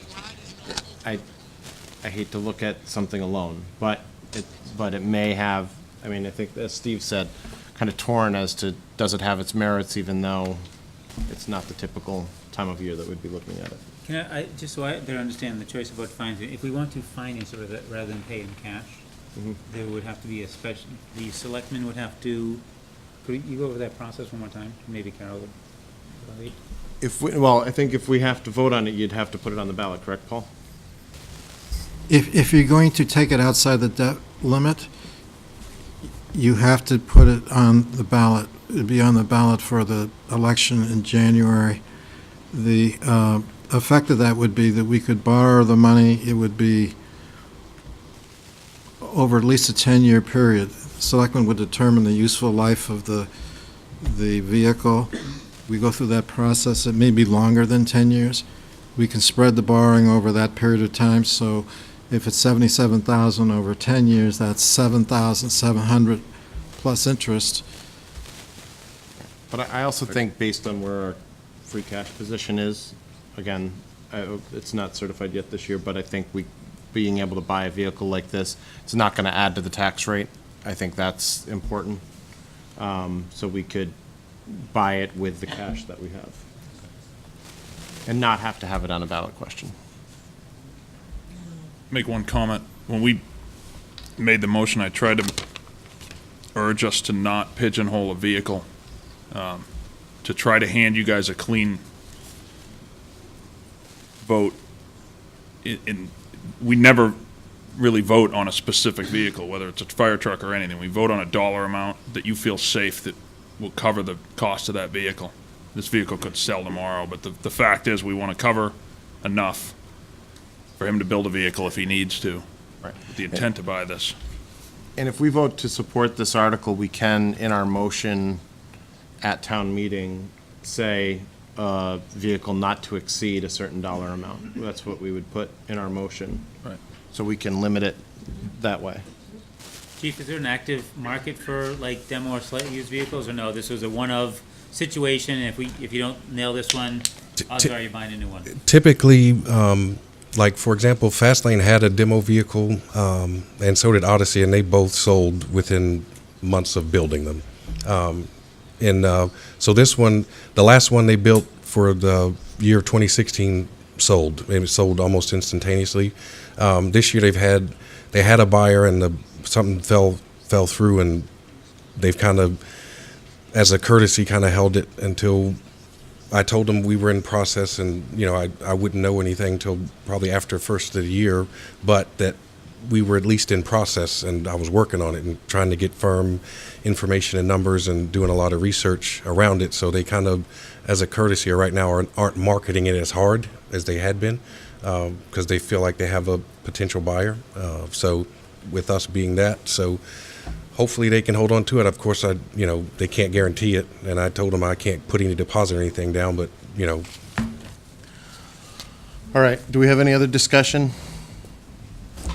If not, then we'll take a vote on Vicky's motion to recommend favorable action on Article 3. All those in favor? Opposed? Okay, 8-0. Article 4. To see if the town will vote to petition the general court to enact following special act for the town of Sherburne, an act providing for recall elections in the town of Sherburne, as printed in the warrant article. I'm not going to read the whole thing. Thank you, George. George Shea has a presentation as the citizen. This is a citizen's petition, and he was the... I was the first signer, unfortunately. I will start out by indicating that this particular proposal that you've got in front of you has been in front of you, or not all of you, but at least two of you. On a prior year, 2013, you voted not to take action, and it was defeated at the town meeting. We'd like you respectfully to reconsider that vote this time, I think for a variety of reasons, which I hope to be able to explain to you. When we were collecting the petitions, signatures, a number of people asked if we had a particular person in mind, and I consistently said to them, that we didn't. We didn't have anyone in mind. So the purpose of the proposal is to provide a vehicle for more full participation in local government decision-making. We would encourage accountability and responsiveness of elected officials to the changing needs of the town, which we can anticipate will be significant in the near future and maybe even more significant than most of us realize at this point, given the current tax plan before the Congress. We obviously, one of the purposes is to remove elected officials during the term of their office where they no longer enjoy the confidence of the electorate or the voters. It's as simple as that. We would like to point out that the Board of Selectmen have advanced unsuccessfully on numerous occasions to convert certain elected positions to appointed positions, arguing that the proposed conversion would increase the accountability and responsiveness to the will of the electorate and to the changing needs of the town. All this petition does is apply those same standards to elected officials. So, minus the conversion that they urged, which they were not successful at, we have proposed a method to accomplish the same end, but with a different form in which that decision has to be made. The proposed recall provision seeks to apply similar standards of competence, capacity, responsiveness, and accountability. Application is to, and this is a big surprise to me, to the entire 63 elected positions that we have in town. Didn't realize we had that many, but I counted them up and there are 63 of them. The standards are consistent. Well, let me rephrase that. The proposal requires a general statement of grounds for recall without excluding any unforeseeable event or conduct that would create a need to remove an elected official during the term of their office. There's a significant difference between this proposal and the one that you'll take up next as proposal or warrant number 5, I believe.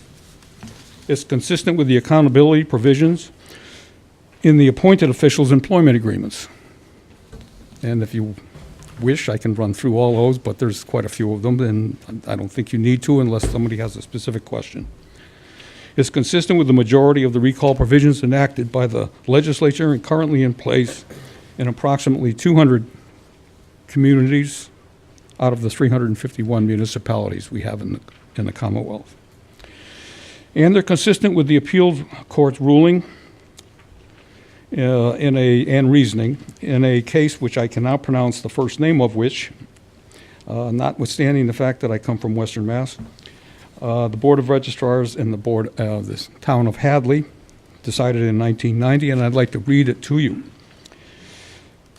As we do not think the purpose of the affidavit stating the grounds for the recall petition, is to give notice to one who is being the object of the recall of every specific factual basis thereof, or to afford that person an opportunity to respond. The implication of a recall under the statute is not misconduct, but only that the voters prefer not to have the recalled official continue to act. There was an argument during your consideration in the past. I'm sorry.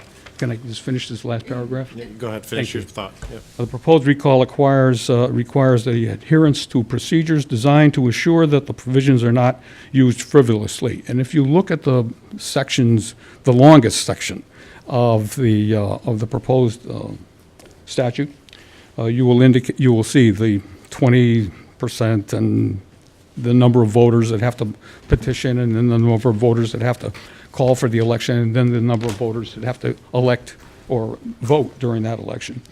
If hundreds of voters on numerous separate occasions are willing to sign the obligatory petitions and cast the required votes to effectuate the proposed recall, the matter must be presumed to be grave enough to warrant a general town election.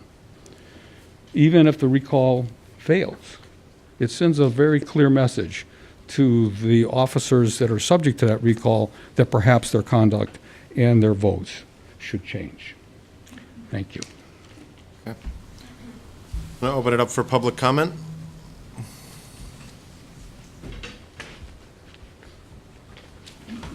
Thank you. Eric Johnson, 20 Snow Street.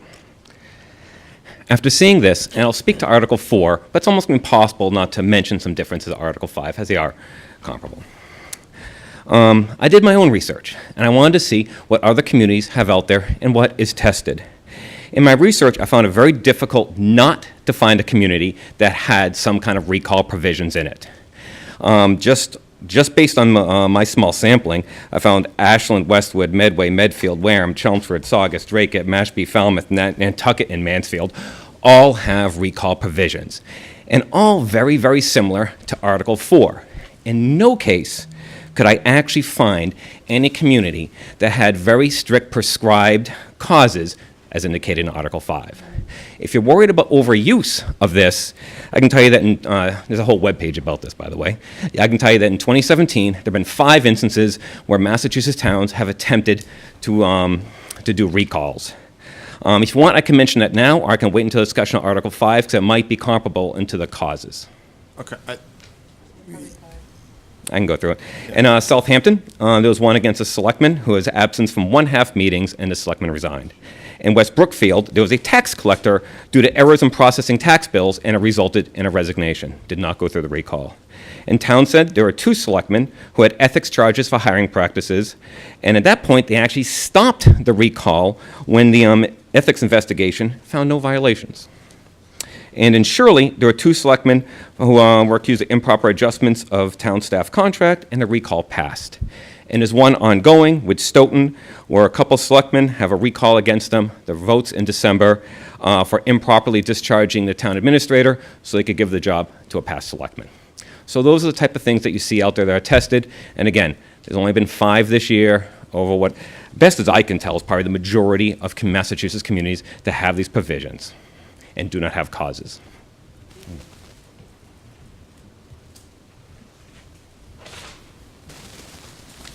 Good evening. Susan, you don't want me that close to a microphone when I start. Introduce yourself, please, for those who Yes. don't know you. Yes, Susan Tyler, Weston Avenue. I'm sure you all know that I've been here before discussing this warrant article back in, or a citizen's petition and a warrant article back in 2013. I'm here again to fully support this.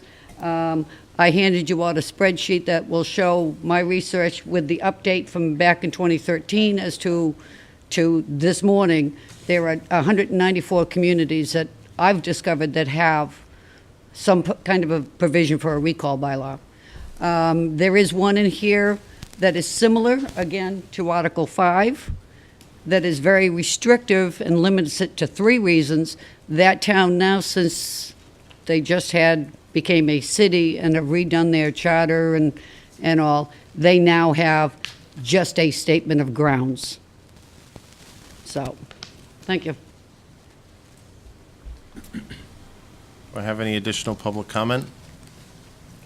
Not. Board of Selectmen, would you like to?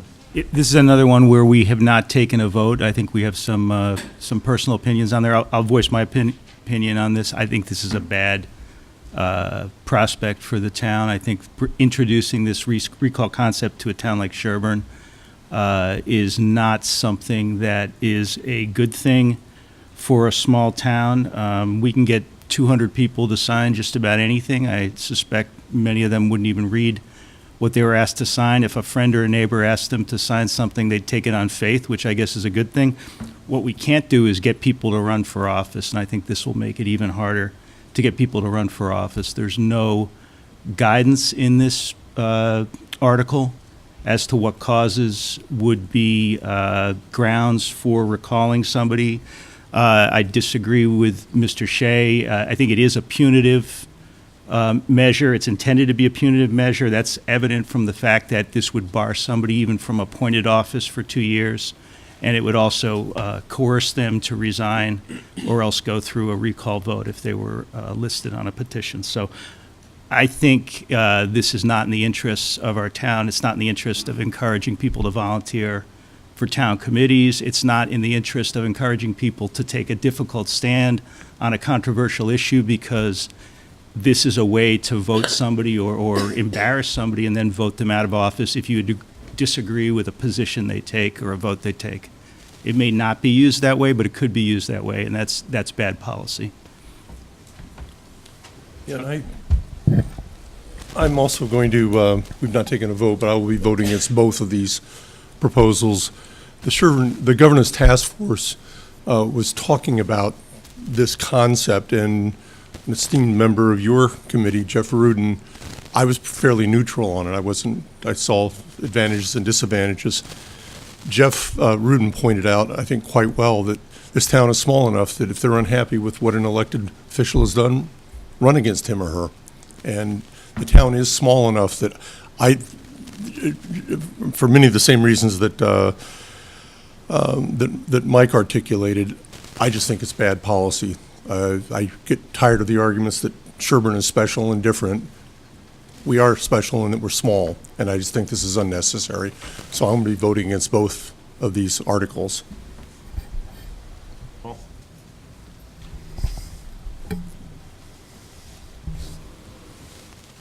I also would urge you not to support Article 4. The town of Sherburne has gone through over 300 years of existence, and we've survived. We hadn't needed this in the past. So I wonder, what is it here in 2017 that suddenly something that we hadn't needed for hundreds of years should suddenly have to be done?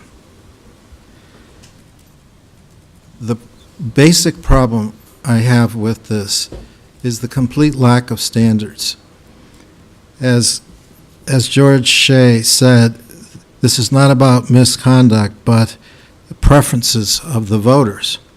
Well, the preferences of the voters is at the election. When you recall somebody and you have no standards, it allows for all kinds of mischief. It allows for somebody to be recalled because you don't like what church they go to. You could recall somebody because you don't like their sexual orientation. You could recall somebody for all kinds of anger, vengeance. With no standard, it allows for hate. And in this world, in this year, there is so much going on nationally and in the state, so much what I would call hate talk in Washington and throughout the country. Why all of a sudden here in Sherburne do we need to have this kind of wide open, unrestricted recall anybody at any time? Another separate point I would make is that this allows for a person to be recalled 8 times during a 3-year term. First, you have to get elected. Then, every 6 months, you can face a recall. And if you win it, you only get a 6-month window before they can recall you again. So that the average person, if you can get them to hold office, could go through as many as 8 elections in a short period of time. And the final objection would be that the number of signatures that are necessary to do this here in Sherburne is set in Article 4 to be very low. If you compare Article 4 with Article 5, Article 5 requires more signatures, requires more public engagement in signing petitions than in Article 4. Recall should not be something that's done so easily and so lightly. So for all those reasons, I would say this is a bad idea at the wrong time and not for a town like Sherburne. More, come up to the microphone, Tom, if you want to. He hasn't talked yet.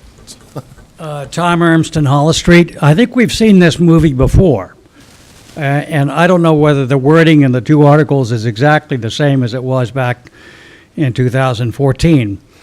But I've been here in town 50 years, almost 50 years, and there was only one time in that time period where maybe a recall provision would have been useful, one time.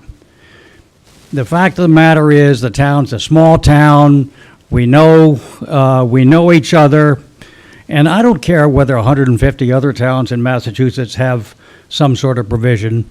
That doesn't mean that we have to have it. Even the more restrictive one, which I would certainly favor if we had to have one, the one that requires 300 signatures and specifies the reasons for why a recall might be put forward. So I hope you vote no action on both articles. Before you go up, Susie, does anybody who hasn't spoken yet have another comment? If not, is it something new? Yes. It's, if I may, it's a little rebuttal. As far as myself back in 2013, and then I also did that citizens petition. I also helped getting signatures for having a special town meeting prior to. I've helped on the signatures for this one. To suggest or think that someone might just sign a petition because they're my neighbor or they know me is insulting to the person that's going to sign it and insulting to me. Because I will tell you how many people have said, what exactly is this? Explain it. People would say, we don't have time right now. There was not a single person that I have done ever gotten a signature from that said, oh, sure, I'll just sign it, whatever it is. And also to think that I would be able to, in this process, in Article 4 or in Article 5, which is, if someone's not supporting it, fine, then I don't know why you submit your own article for the same thing. But to think that anybody would sign a petition, 200 people, 300 people, and then 30% of the townspeople show up to vote because they don't like your sexual orientation of your church, that was a ridiculous comment. Thank you. George? I don't want to make a comment if the answer to my question is yes. Are you going to take up Article 5 separate from this? What I'm thinking, and I've got to talk this, when we get to the voting section of this article, I'm potentially going to delay it until we discuss Article 5, and then we can vote on both at the same time. Could respond to Article 5? Yes, we're going to have Separate and time. apart. Does anybody else have anything against that we discuss Article 5 first and then vote on both? That makes sense to me. Does that make sense? You guys okay with that? Agreed. Haven't we talked about this before? Wasn't Not, there- we, wasn't- not, not since I've been on the, this was before I was on the board the last time, so, Before anyway. we had some legal issues with how people. Well, were we going to talked, well, we be- talked about it in the spring with, the article that Nancy Hess had for financial officials. Right, so it kind of relates. It's similar. Yeah, let me bring it up here for a little discussion, then we'll come back to public comment. So Vicky, do you have, I mean, it relates because there's no due process here for the person that's being accused or told to be recalled. Yep. Sorry. So that was the reason why we had a problem with that article Nancy Hess brought up, but I think it relates to everything that's going on here as well. I mean, you know, we had the lawyers look at it and a legal opinion on all of that, and it was, you know, who's going to be the jury on, you know, casting, saying this person has to be recalled or kicked out? People in the town now versus people, you know, their peers. So I'm just, it just seems like that there's no way the person that's being recalled can defend themselves in a legal way. It just, both of those articles, it just doesn't seem like, we had this problem before with that one. So it's kind of, we're regurgitating it. Do you guys? well, let's have a discussion up here first, and then, oh yeah, if you have a question for them, go Yeah, ahead. yeah, I mean, because we went through all of this before with didn't we have the legal people look at whether we could do something like this or fire, or wasn't there It was for procedure? the financial, for the financial elected officers in the spring. Didn't they have to go through a process and make sure that their peers weren't the ones that were, you know? I think Nancy brought up that was a different kind of article and had to do specifically with financial officers. And it was, But and the issues were based peripherally on related a to this, statute, though. but it would have a similar It's an effect. elected official, Yeah. right, so it's. This would be more broad. That was specific for financial. Well, and that also wasn't a public petition process like this. Right, that was like a committee of other. It was a proposal to Yeah, do something yeah. a little And different. and that was not. So in this one, But the I would difference like, I actually want to know, because you and Ben, I think, were here in 2013 when you originally looked at the recall provision. I think you're the only two here tonight, because Jeff's not here, that have discussed this before. I've been generally in favor of these, and I'm flexible on the specifics of, you know, how it would work. It just occurs to me, for example, that, you know, people want to do something together, you know, you do X for me and I'll pay you Y, you have a contract. And people think that's all there is to it until they go to an attorney who will tell them about, well, what about termination? And what about if something goes wrong? Are there remedies for you? So this seems like it's, you know, sort of the electoral version, to me, it seems like the electoral version of, you know, tying up the loose ends. Or think of it maybe in terms of marriage.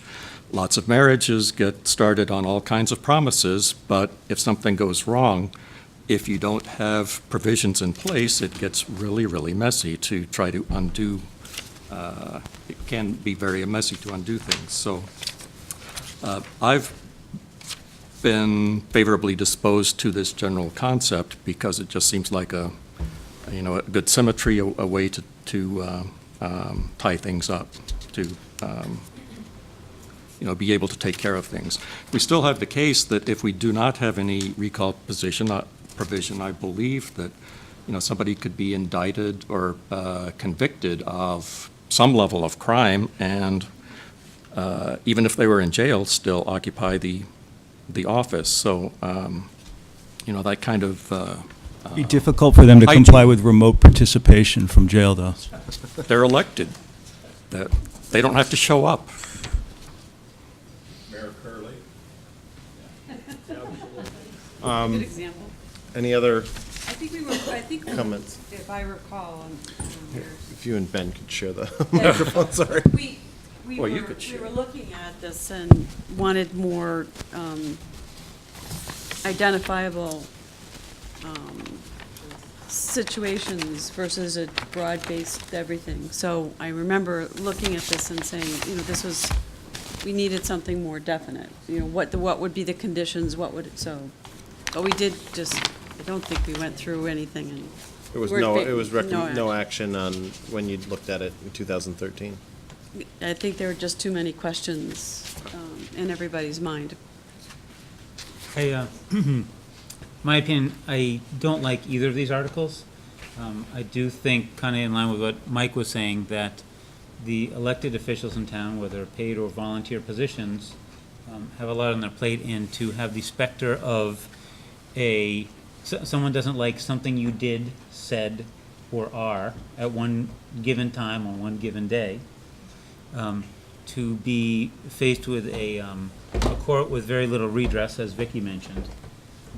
It seems like that would be a huge burden on not just the elected official, but in the case of the selectmen, that one official is on a team of members. It would be a burden to the whole team, not just that one individual. It's a burden on the town as far as time goes. And, you know, when we all go step up to that election box every couple of years, that's the time to think things through and make a decision. And, you know, no one's going to be perfect in any elected job, I'm sure. But hopefully we're all voting for candidates that we believe will do the right thing in the best interest of our town, as we so believe it to be, and kind of in the manners and the mediums that we choose, and that's why we vote for person A, not person B. And no one will be perfect in that whatever role, but I think to have the scepter of being kind of called out again with very little redress for any one particular action or statement or thing, I think that is very detrimental in a small town like this. So I'm against both of these articles myself. Anyone else have a comment or question for anyone? I like the idea of some accountability, and when George first started speaking, I was like, yeah, of course, that totally makes sense. But then Mike spoke up, and I was like, oh yeah, and not really paying attention the first time around. When this came up in 2014, I can see some value in Article 5. If someone is convicted of a crime or ethics violations, or they just don't show up for their job, I think there would be value in being able to remove that person from the position. Do we have any other discussion from up here? If not, then I'll open it back up for public comment. George, I know you have something you wanted to say.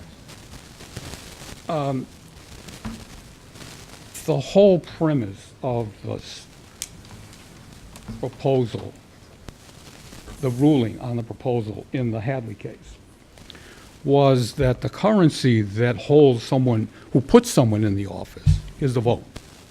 It's a political decision. The currency for, or the reasons for removing that person during the term is also political. It's not a legal issue. It's an issue of, we don't have the confidence in that particular person based on his performance or her performance since he was elected. We want him to be removed. The recourse that that person has is also political. He has to be on the ballot under our proposal.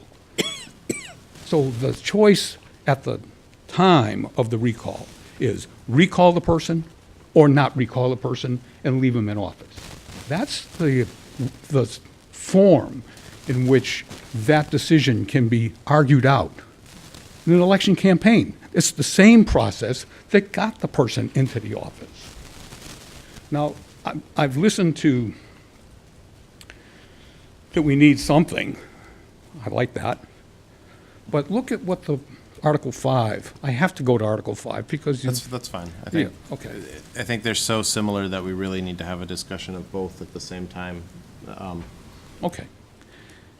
You've got a situation that for 6 months after the election, you can't have a recall.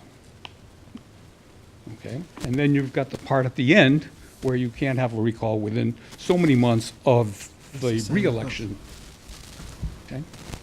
Now, Article 5 says conviction of a felony.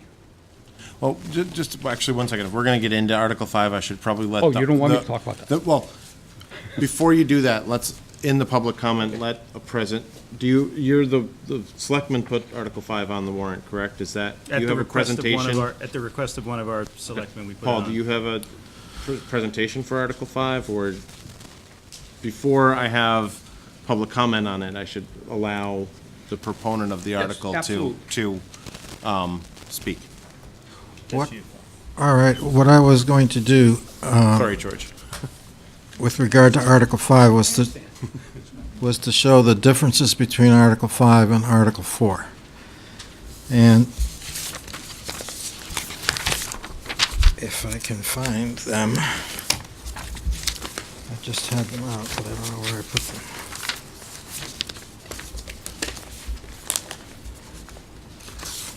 All right, so Article 4 says 200 signatures is how you start. Article 5 is 300 signatures. And I would say, with regard to that, that recall should be a serious business and should require more signatures rather than less signatures. Second difference is that if we're going to do recall in the town, we should start somewhere, and it's best to start with things that I think are fairly uncontroversial. I don't think it's controversial that if someone's convicted of a criminal offense, they should be removed. I don't think it's controversial that if somebody is violating Chapter 268A, which is the state ethics law, they're being unethical, that they should be removed. And I don't think it's controversial that if somebody doesn't show up for their job for 30% of the time, that they should be removed. So if you have to start somewhere, why don't we start, see how it goes, and if there's a need to add more grounds later, then we've got the structure, and we can add more grounds later. But if you're going to start somewhere, that seemed like a pretty safe place to go. The next difference is that Article 4 says after you file your 200 signatures, then you get a form from the town clerk, and it's the town clerk who's going to pass judgment on the grounds. So it specifically empowers the town clerk to do something, and that's to evaluate the affidavit and say that it's okay. I don't know why we need to have that process, but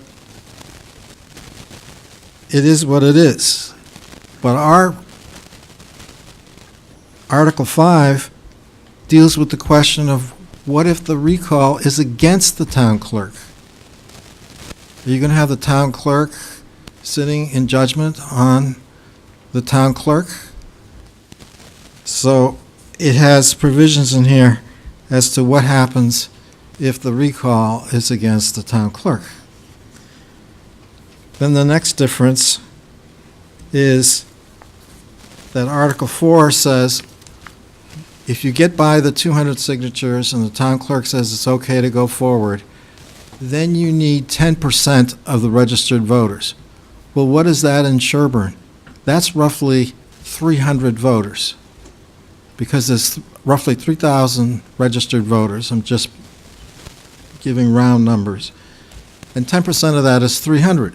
So you have 200 to start, and 300 to close, if you will. Whereas Article 5 says 15%, which is 450 signatures. So for Article 5, it takes 300 to start the process. And if you get the okay, then you got to go get 450. Article 4, you start with 200. All you have to do is get 300. A much higher trigger. So I think those are the big differences Thank you, Paul. between the two. George, I'll let you finish your thought now. Sorry about that. One big difference we didn't point out, and that's the cause, the reason, the ground. Practicing, to the mic. oh, I'm sorry. There you go. As a practicing attorney, I can suggest to you that holding a person accountable after a conviction will take up to, if you give all of the appeals involved, all of the discovery that's involved, the term of that particular official will be over. So we don't have a recall provision. The whole point of a recall provision is a dissatisfaction or some event during the term to recall. The same is true with the process for violations of Chapter 268. There's administrative processes that can be dragged out, then court reviews. So again, the 3-year term is gone, whatever term it is. I don't think there's any terms that are longer than 3 years. And I would point out that there are many exceptions to those particular sections of 268 which don't apply in towns of small amounts, small numbers, small electorate. So, for all intent and purposes, in my opinion, 5 is not a recall provision. It's a hoax. And I'd ask you to think about that. Do I have additional public comment? Robert, did you want to say something? Let Robert talk, and then he hasn't talked yet. You've had a couple of turns. Robert Johnson, 272 Western Avenue. I agree very much with what was just stated, that in essence, because of the legal delays that can and probably would occur, Article 5, in essence, is not a workable recall position. Thank you. Grace? Come up to the microphone. Grace Shepherd, I just have a question. I wondered what the source was, or perhaps sources of the wording of petition, of Article 4, because the people involved, not all of them are lawyers, and I'm just wondering where the language came from, please. If you want to answer. Yeah, if I may, the wording for this is the same wording that was used in 2013, and that was Is it exactly the same, or has anything changed? exactly the same. Okay. And it was derived from the town of Nantucket, and which also, if you look on that spreadsheet there, their numbers are all on there, very similar, and all of these are pretty much similar on, but I do have a question specifically on Article 5. I know it was two weeks ago at the Selectmen's meeting, the warrant was opened to add this article on here. And my understanding was to add the wording from Article 26 from the 2013 thing. Is this article, the warrant that I'm just seeing tonight, is this the same? Because if you look at my spreadsheet that was created for 2013, these numbers for the Selectmen's Article 5 are not the same as what you're reading here tonight. So, has there been discussion or changes that the Selectmen have made since the last 2 weeks to change the wording that was in your original article in 2013? Is Article Do you wanna 5 the same answer as that? 2000? I have no idea, Paul. Yeah, we made, I had proposed and the board agreed to change one of the numbers.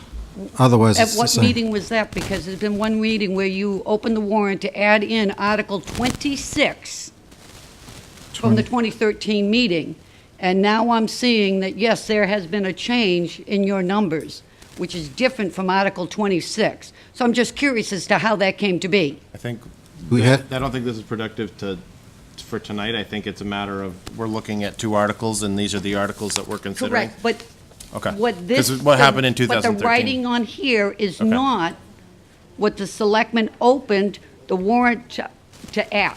Oh. They added the wording from Article 26 from 4 years ago. They did not open it to add this writing tonight. But this was the warrant that was voted on at your meeting. Yes. No. No. The wording, if you go back to review the wording of their meeting, when they reopened the warrant article, after I went to the selectmen to discuss this citizens petition, a selectman suggested that they open the warrant and revisit and put on a fifth article, which we have 5 here tonight, and that fifth article would be the wording from Article 26 in 2013 town meeting. This wording here is not the wording of Article 26. So I'm just wondering why we're discussing this tonight if this is not Article 26, and when were the numbers changed in this wording that we're reading tonight? Because this is not Article 26. Thank you. The selectmen had a meeting of the board. We had the warrant, and we voted to make a change in one number. And we made the change in one number because in 2013, that was a comment from advisory that it should be a larger number than 300. So in respect to what advisory had... Which number changed, Paul?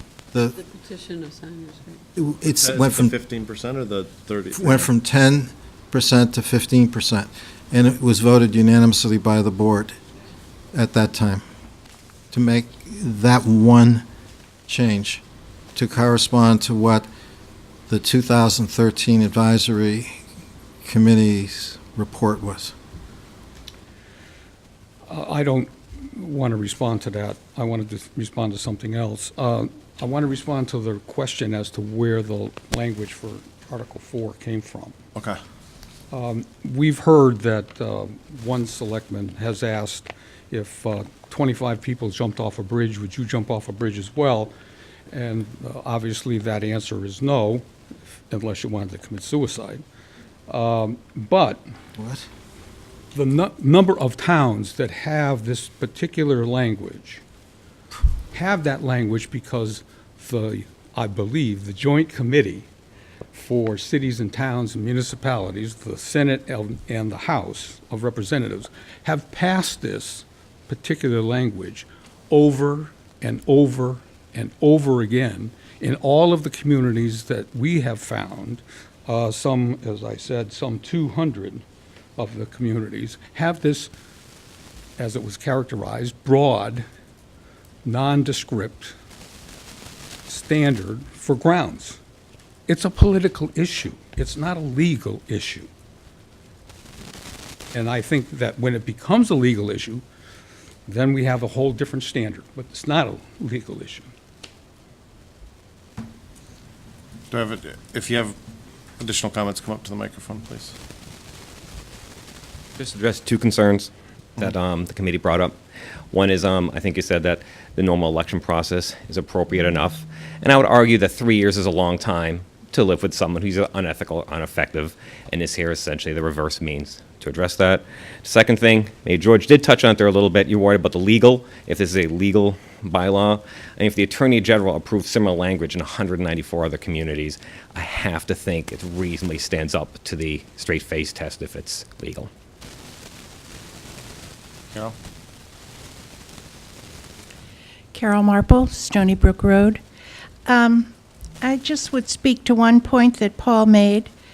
Town clerks are charged with statutory duty for almost all petitions, whether they're state petitions or local petitions, to judge them to be sufficient and valid. And that refers to whether or not there are sufficient signatures that have been certified as legal registered voters in our town, not to the language itself of the petition, only whether there are sufficient signatures. So you would not have a municipal clerk ruling on a possible petition, only on the number of signatures. Thank you. Do you have any additional comment? Yeah, I would just say, for the record, I'm opposed to Article 5 as well. And in response to George's comments, I agree with him, it is political, and that's one of the problems with it from my standpoint. If you have a 3-person board or a 5-person board, and you can figure out a way to get rid of one member who has tilted the vote against or in favor of something that you want it to come out the other way, then you're going to take that political action. This just becomes another tool in the arsenal of policymaking by the public, which is fine as far as it goes, but we have a system, and we have a system of elections, and if you're going to use recall for anything more, or even be allowed to use recall for anything more than somebody who's been in default of their job duties or has done something blatantly illegal or improper. In other words, if you're going to use it because of a policy disagreement or to tilt the scales in favor of an outcome that you want, that's, to my way of looking at things, an abuse of the process and not something we want to encourage. Additional public comment? If not, then I'm going to close it. Close the public comment on both Article 4 and Article 5. So then we can go into I think let's have a discussion up here on the voting, and then we'll take motions from there. Can I have clarification? So right now, can we not recall anyone if they've committed a crime? So if someone has committed a crime, been convicted and thrown in jail, but is still an elected official? If that's the case, lawyer sitting over there. Most criminal cases end in plea deals. Well, I think the percentage is like 97%. And as part of those deals, You have to step down. that's one of the conditions. Thank you. Unless your last name is Curley. I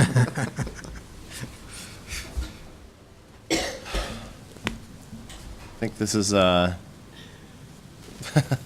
complicated issue. I know there's a lot of different points that we made before. I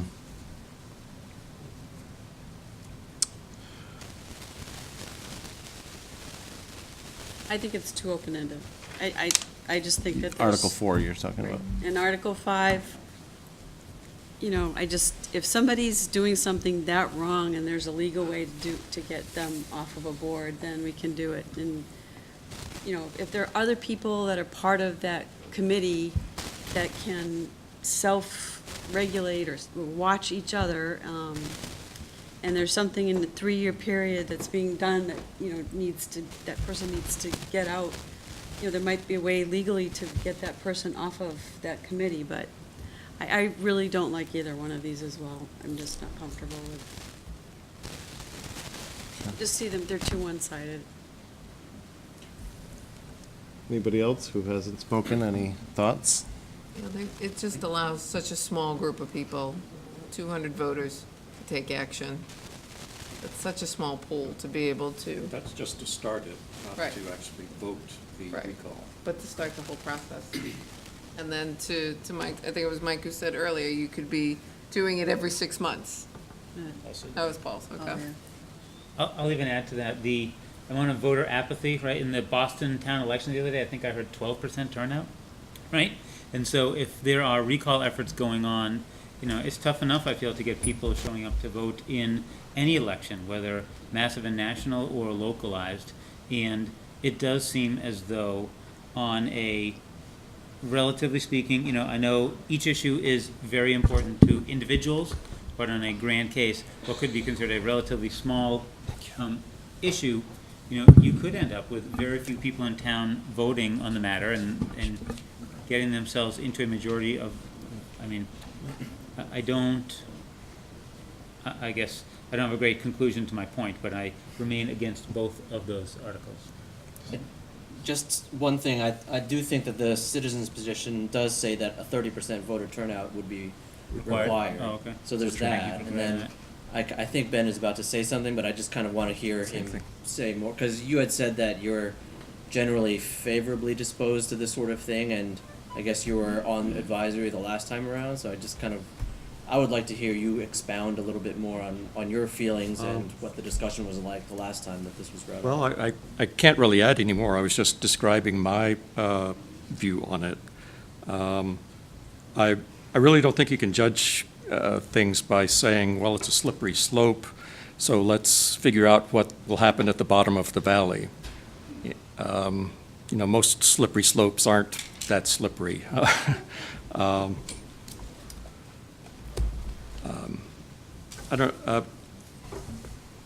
I really don't think that we need to worry about a cascade of these things. Part of that would be the experience of other towns. It just doesn't, it's a rare thing. But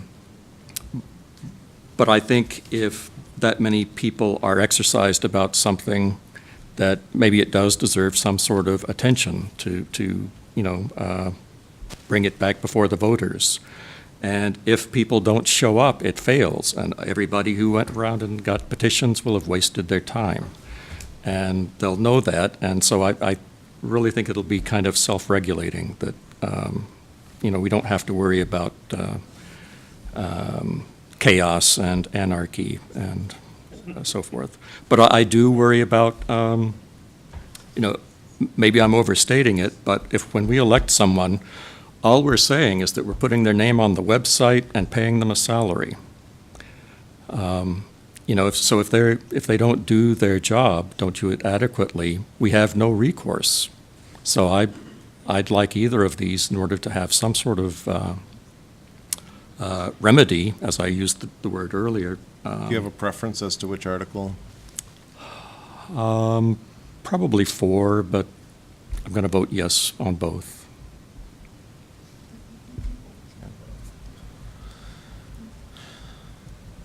I think I'm very torn on this, just because I understand what Tom said and Mike and Chuck, with the fact that I think one problem we have in this town is we don't have enough people running for offices in this town. Most offices are uncontested. If we're discouraging more people to run for things, I think that's a bad thing. But on the other hand, we have to hold people accountable who are in office, and it's not even just so much because you don't agree with them politically, but what if they're making decisions or making comments in their meetings that are harming the town or causing the town to be sued? Those kind of things can be damaging. So I'm very torn. That doesn't give really an opinion as to where I stand on these, but that's. So it should be no action because these don't give us. Mm-hmm. And one little item on Article 4, I have one little issue with it. I find typos in it, and I don't think it's perfect. It's that. Show us the typos and we'll fix it. Legal, that's what I'm wondering, like, legal counsel would have to, I think, really go over it and have it be, especially if it has to go before the general court, it has to present, be right. Or, as someone said, not right. I think we just had a concern with any change to any of these articles, though. That was just raised about Article 5. There was a concern with changing even a word. So. Right, no, exactly. So that's why, if we're voting on them as they are, it's... Tom, do you have something to add? I would just hope that, as various people have said, and you've got an election every 3 years, and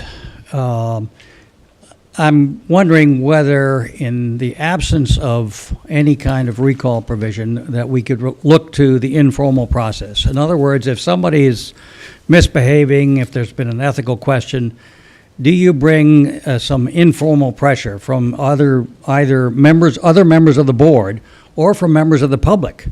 Sign a petition.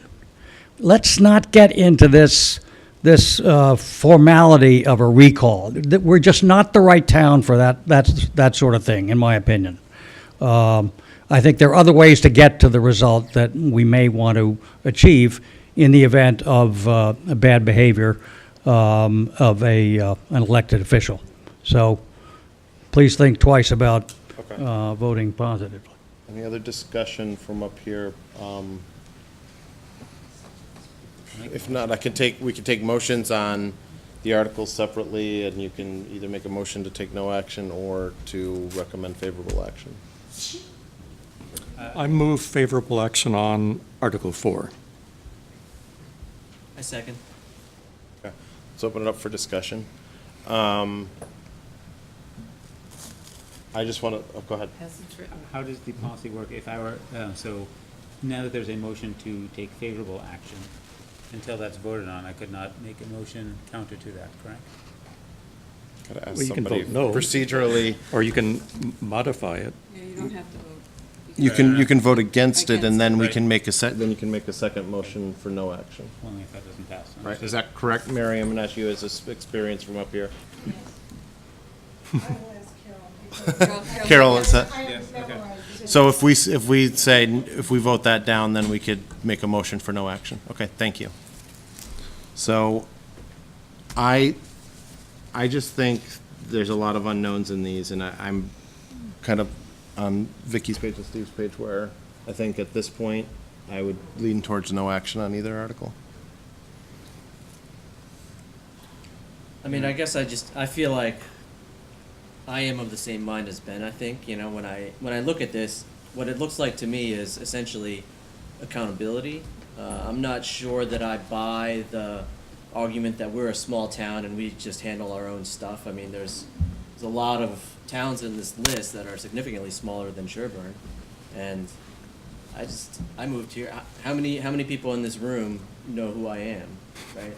Like, I've lived here for 3 years. I don't know everybody in town. I don't know everything that's going on, but I watch town meetings. I read minutes. I can kind of see what's going on, and I can decide that, hey, maybe I don't agree with something that's going on. I'm not going to just talk to my neighbors who I don't know and censure him informally. So I don't see the problem with the concept of being able to hold someone accountable. I'm not sure. I honestly don't know whether is this a deterrent to people running for office. Is it?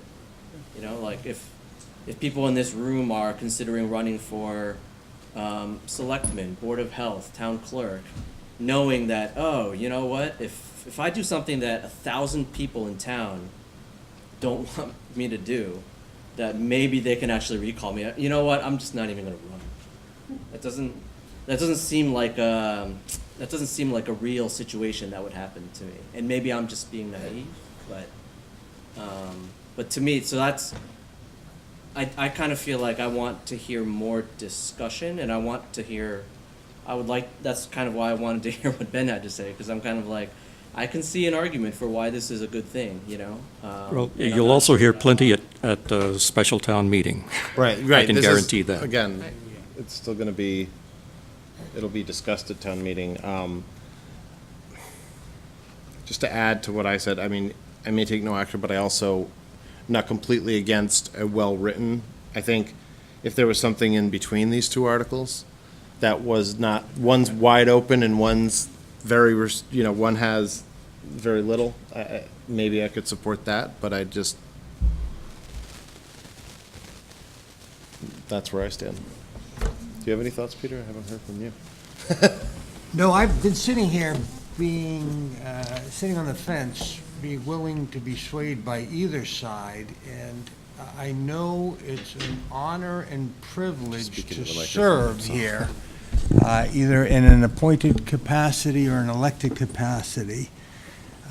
And those that are called to serve, it's a job. And everyone has that ability to serve if they so choose. I don't like either one of these articles, so I wouldn't support either of them. So we have a motion to take favorable action on Article 4. Not seconded. Oh, sorry. Yeah, it was seconded. Steve seconded. So. No, he didn't. I seconded. Oh, Stephen sided, yes. Sorry, yes, okay. So all those in favor of recommending favorable action on Article 4? All those opposed? Okay, so that's defeated 2-6. So do I have another motion? You're the meat in our sandwich. I would make a motion to take no action on Article 4. Second? Second. All those in favor of taking no action on Article 4? All those opposed? Did you vote? Oh, do you want to take no action? This is to take no action. No action. Okay. So it's 6-2. Okay. Now, on Article 5, I'll take a motion. I move favorable action on Article 5. Do I have a second? I'll second. Okay. All those in favor of taking favorable action on Article 5? 3. And all those opposed? The ice is shifting. So it's, what was it, 3-5? Okay. And then, do I have another motion? I propose to take no action on Article 5. Do I have a second? Second. Okay. All those in favor of taking no action on Article 5?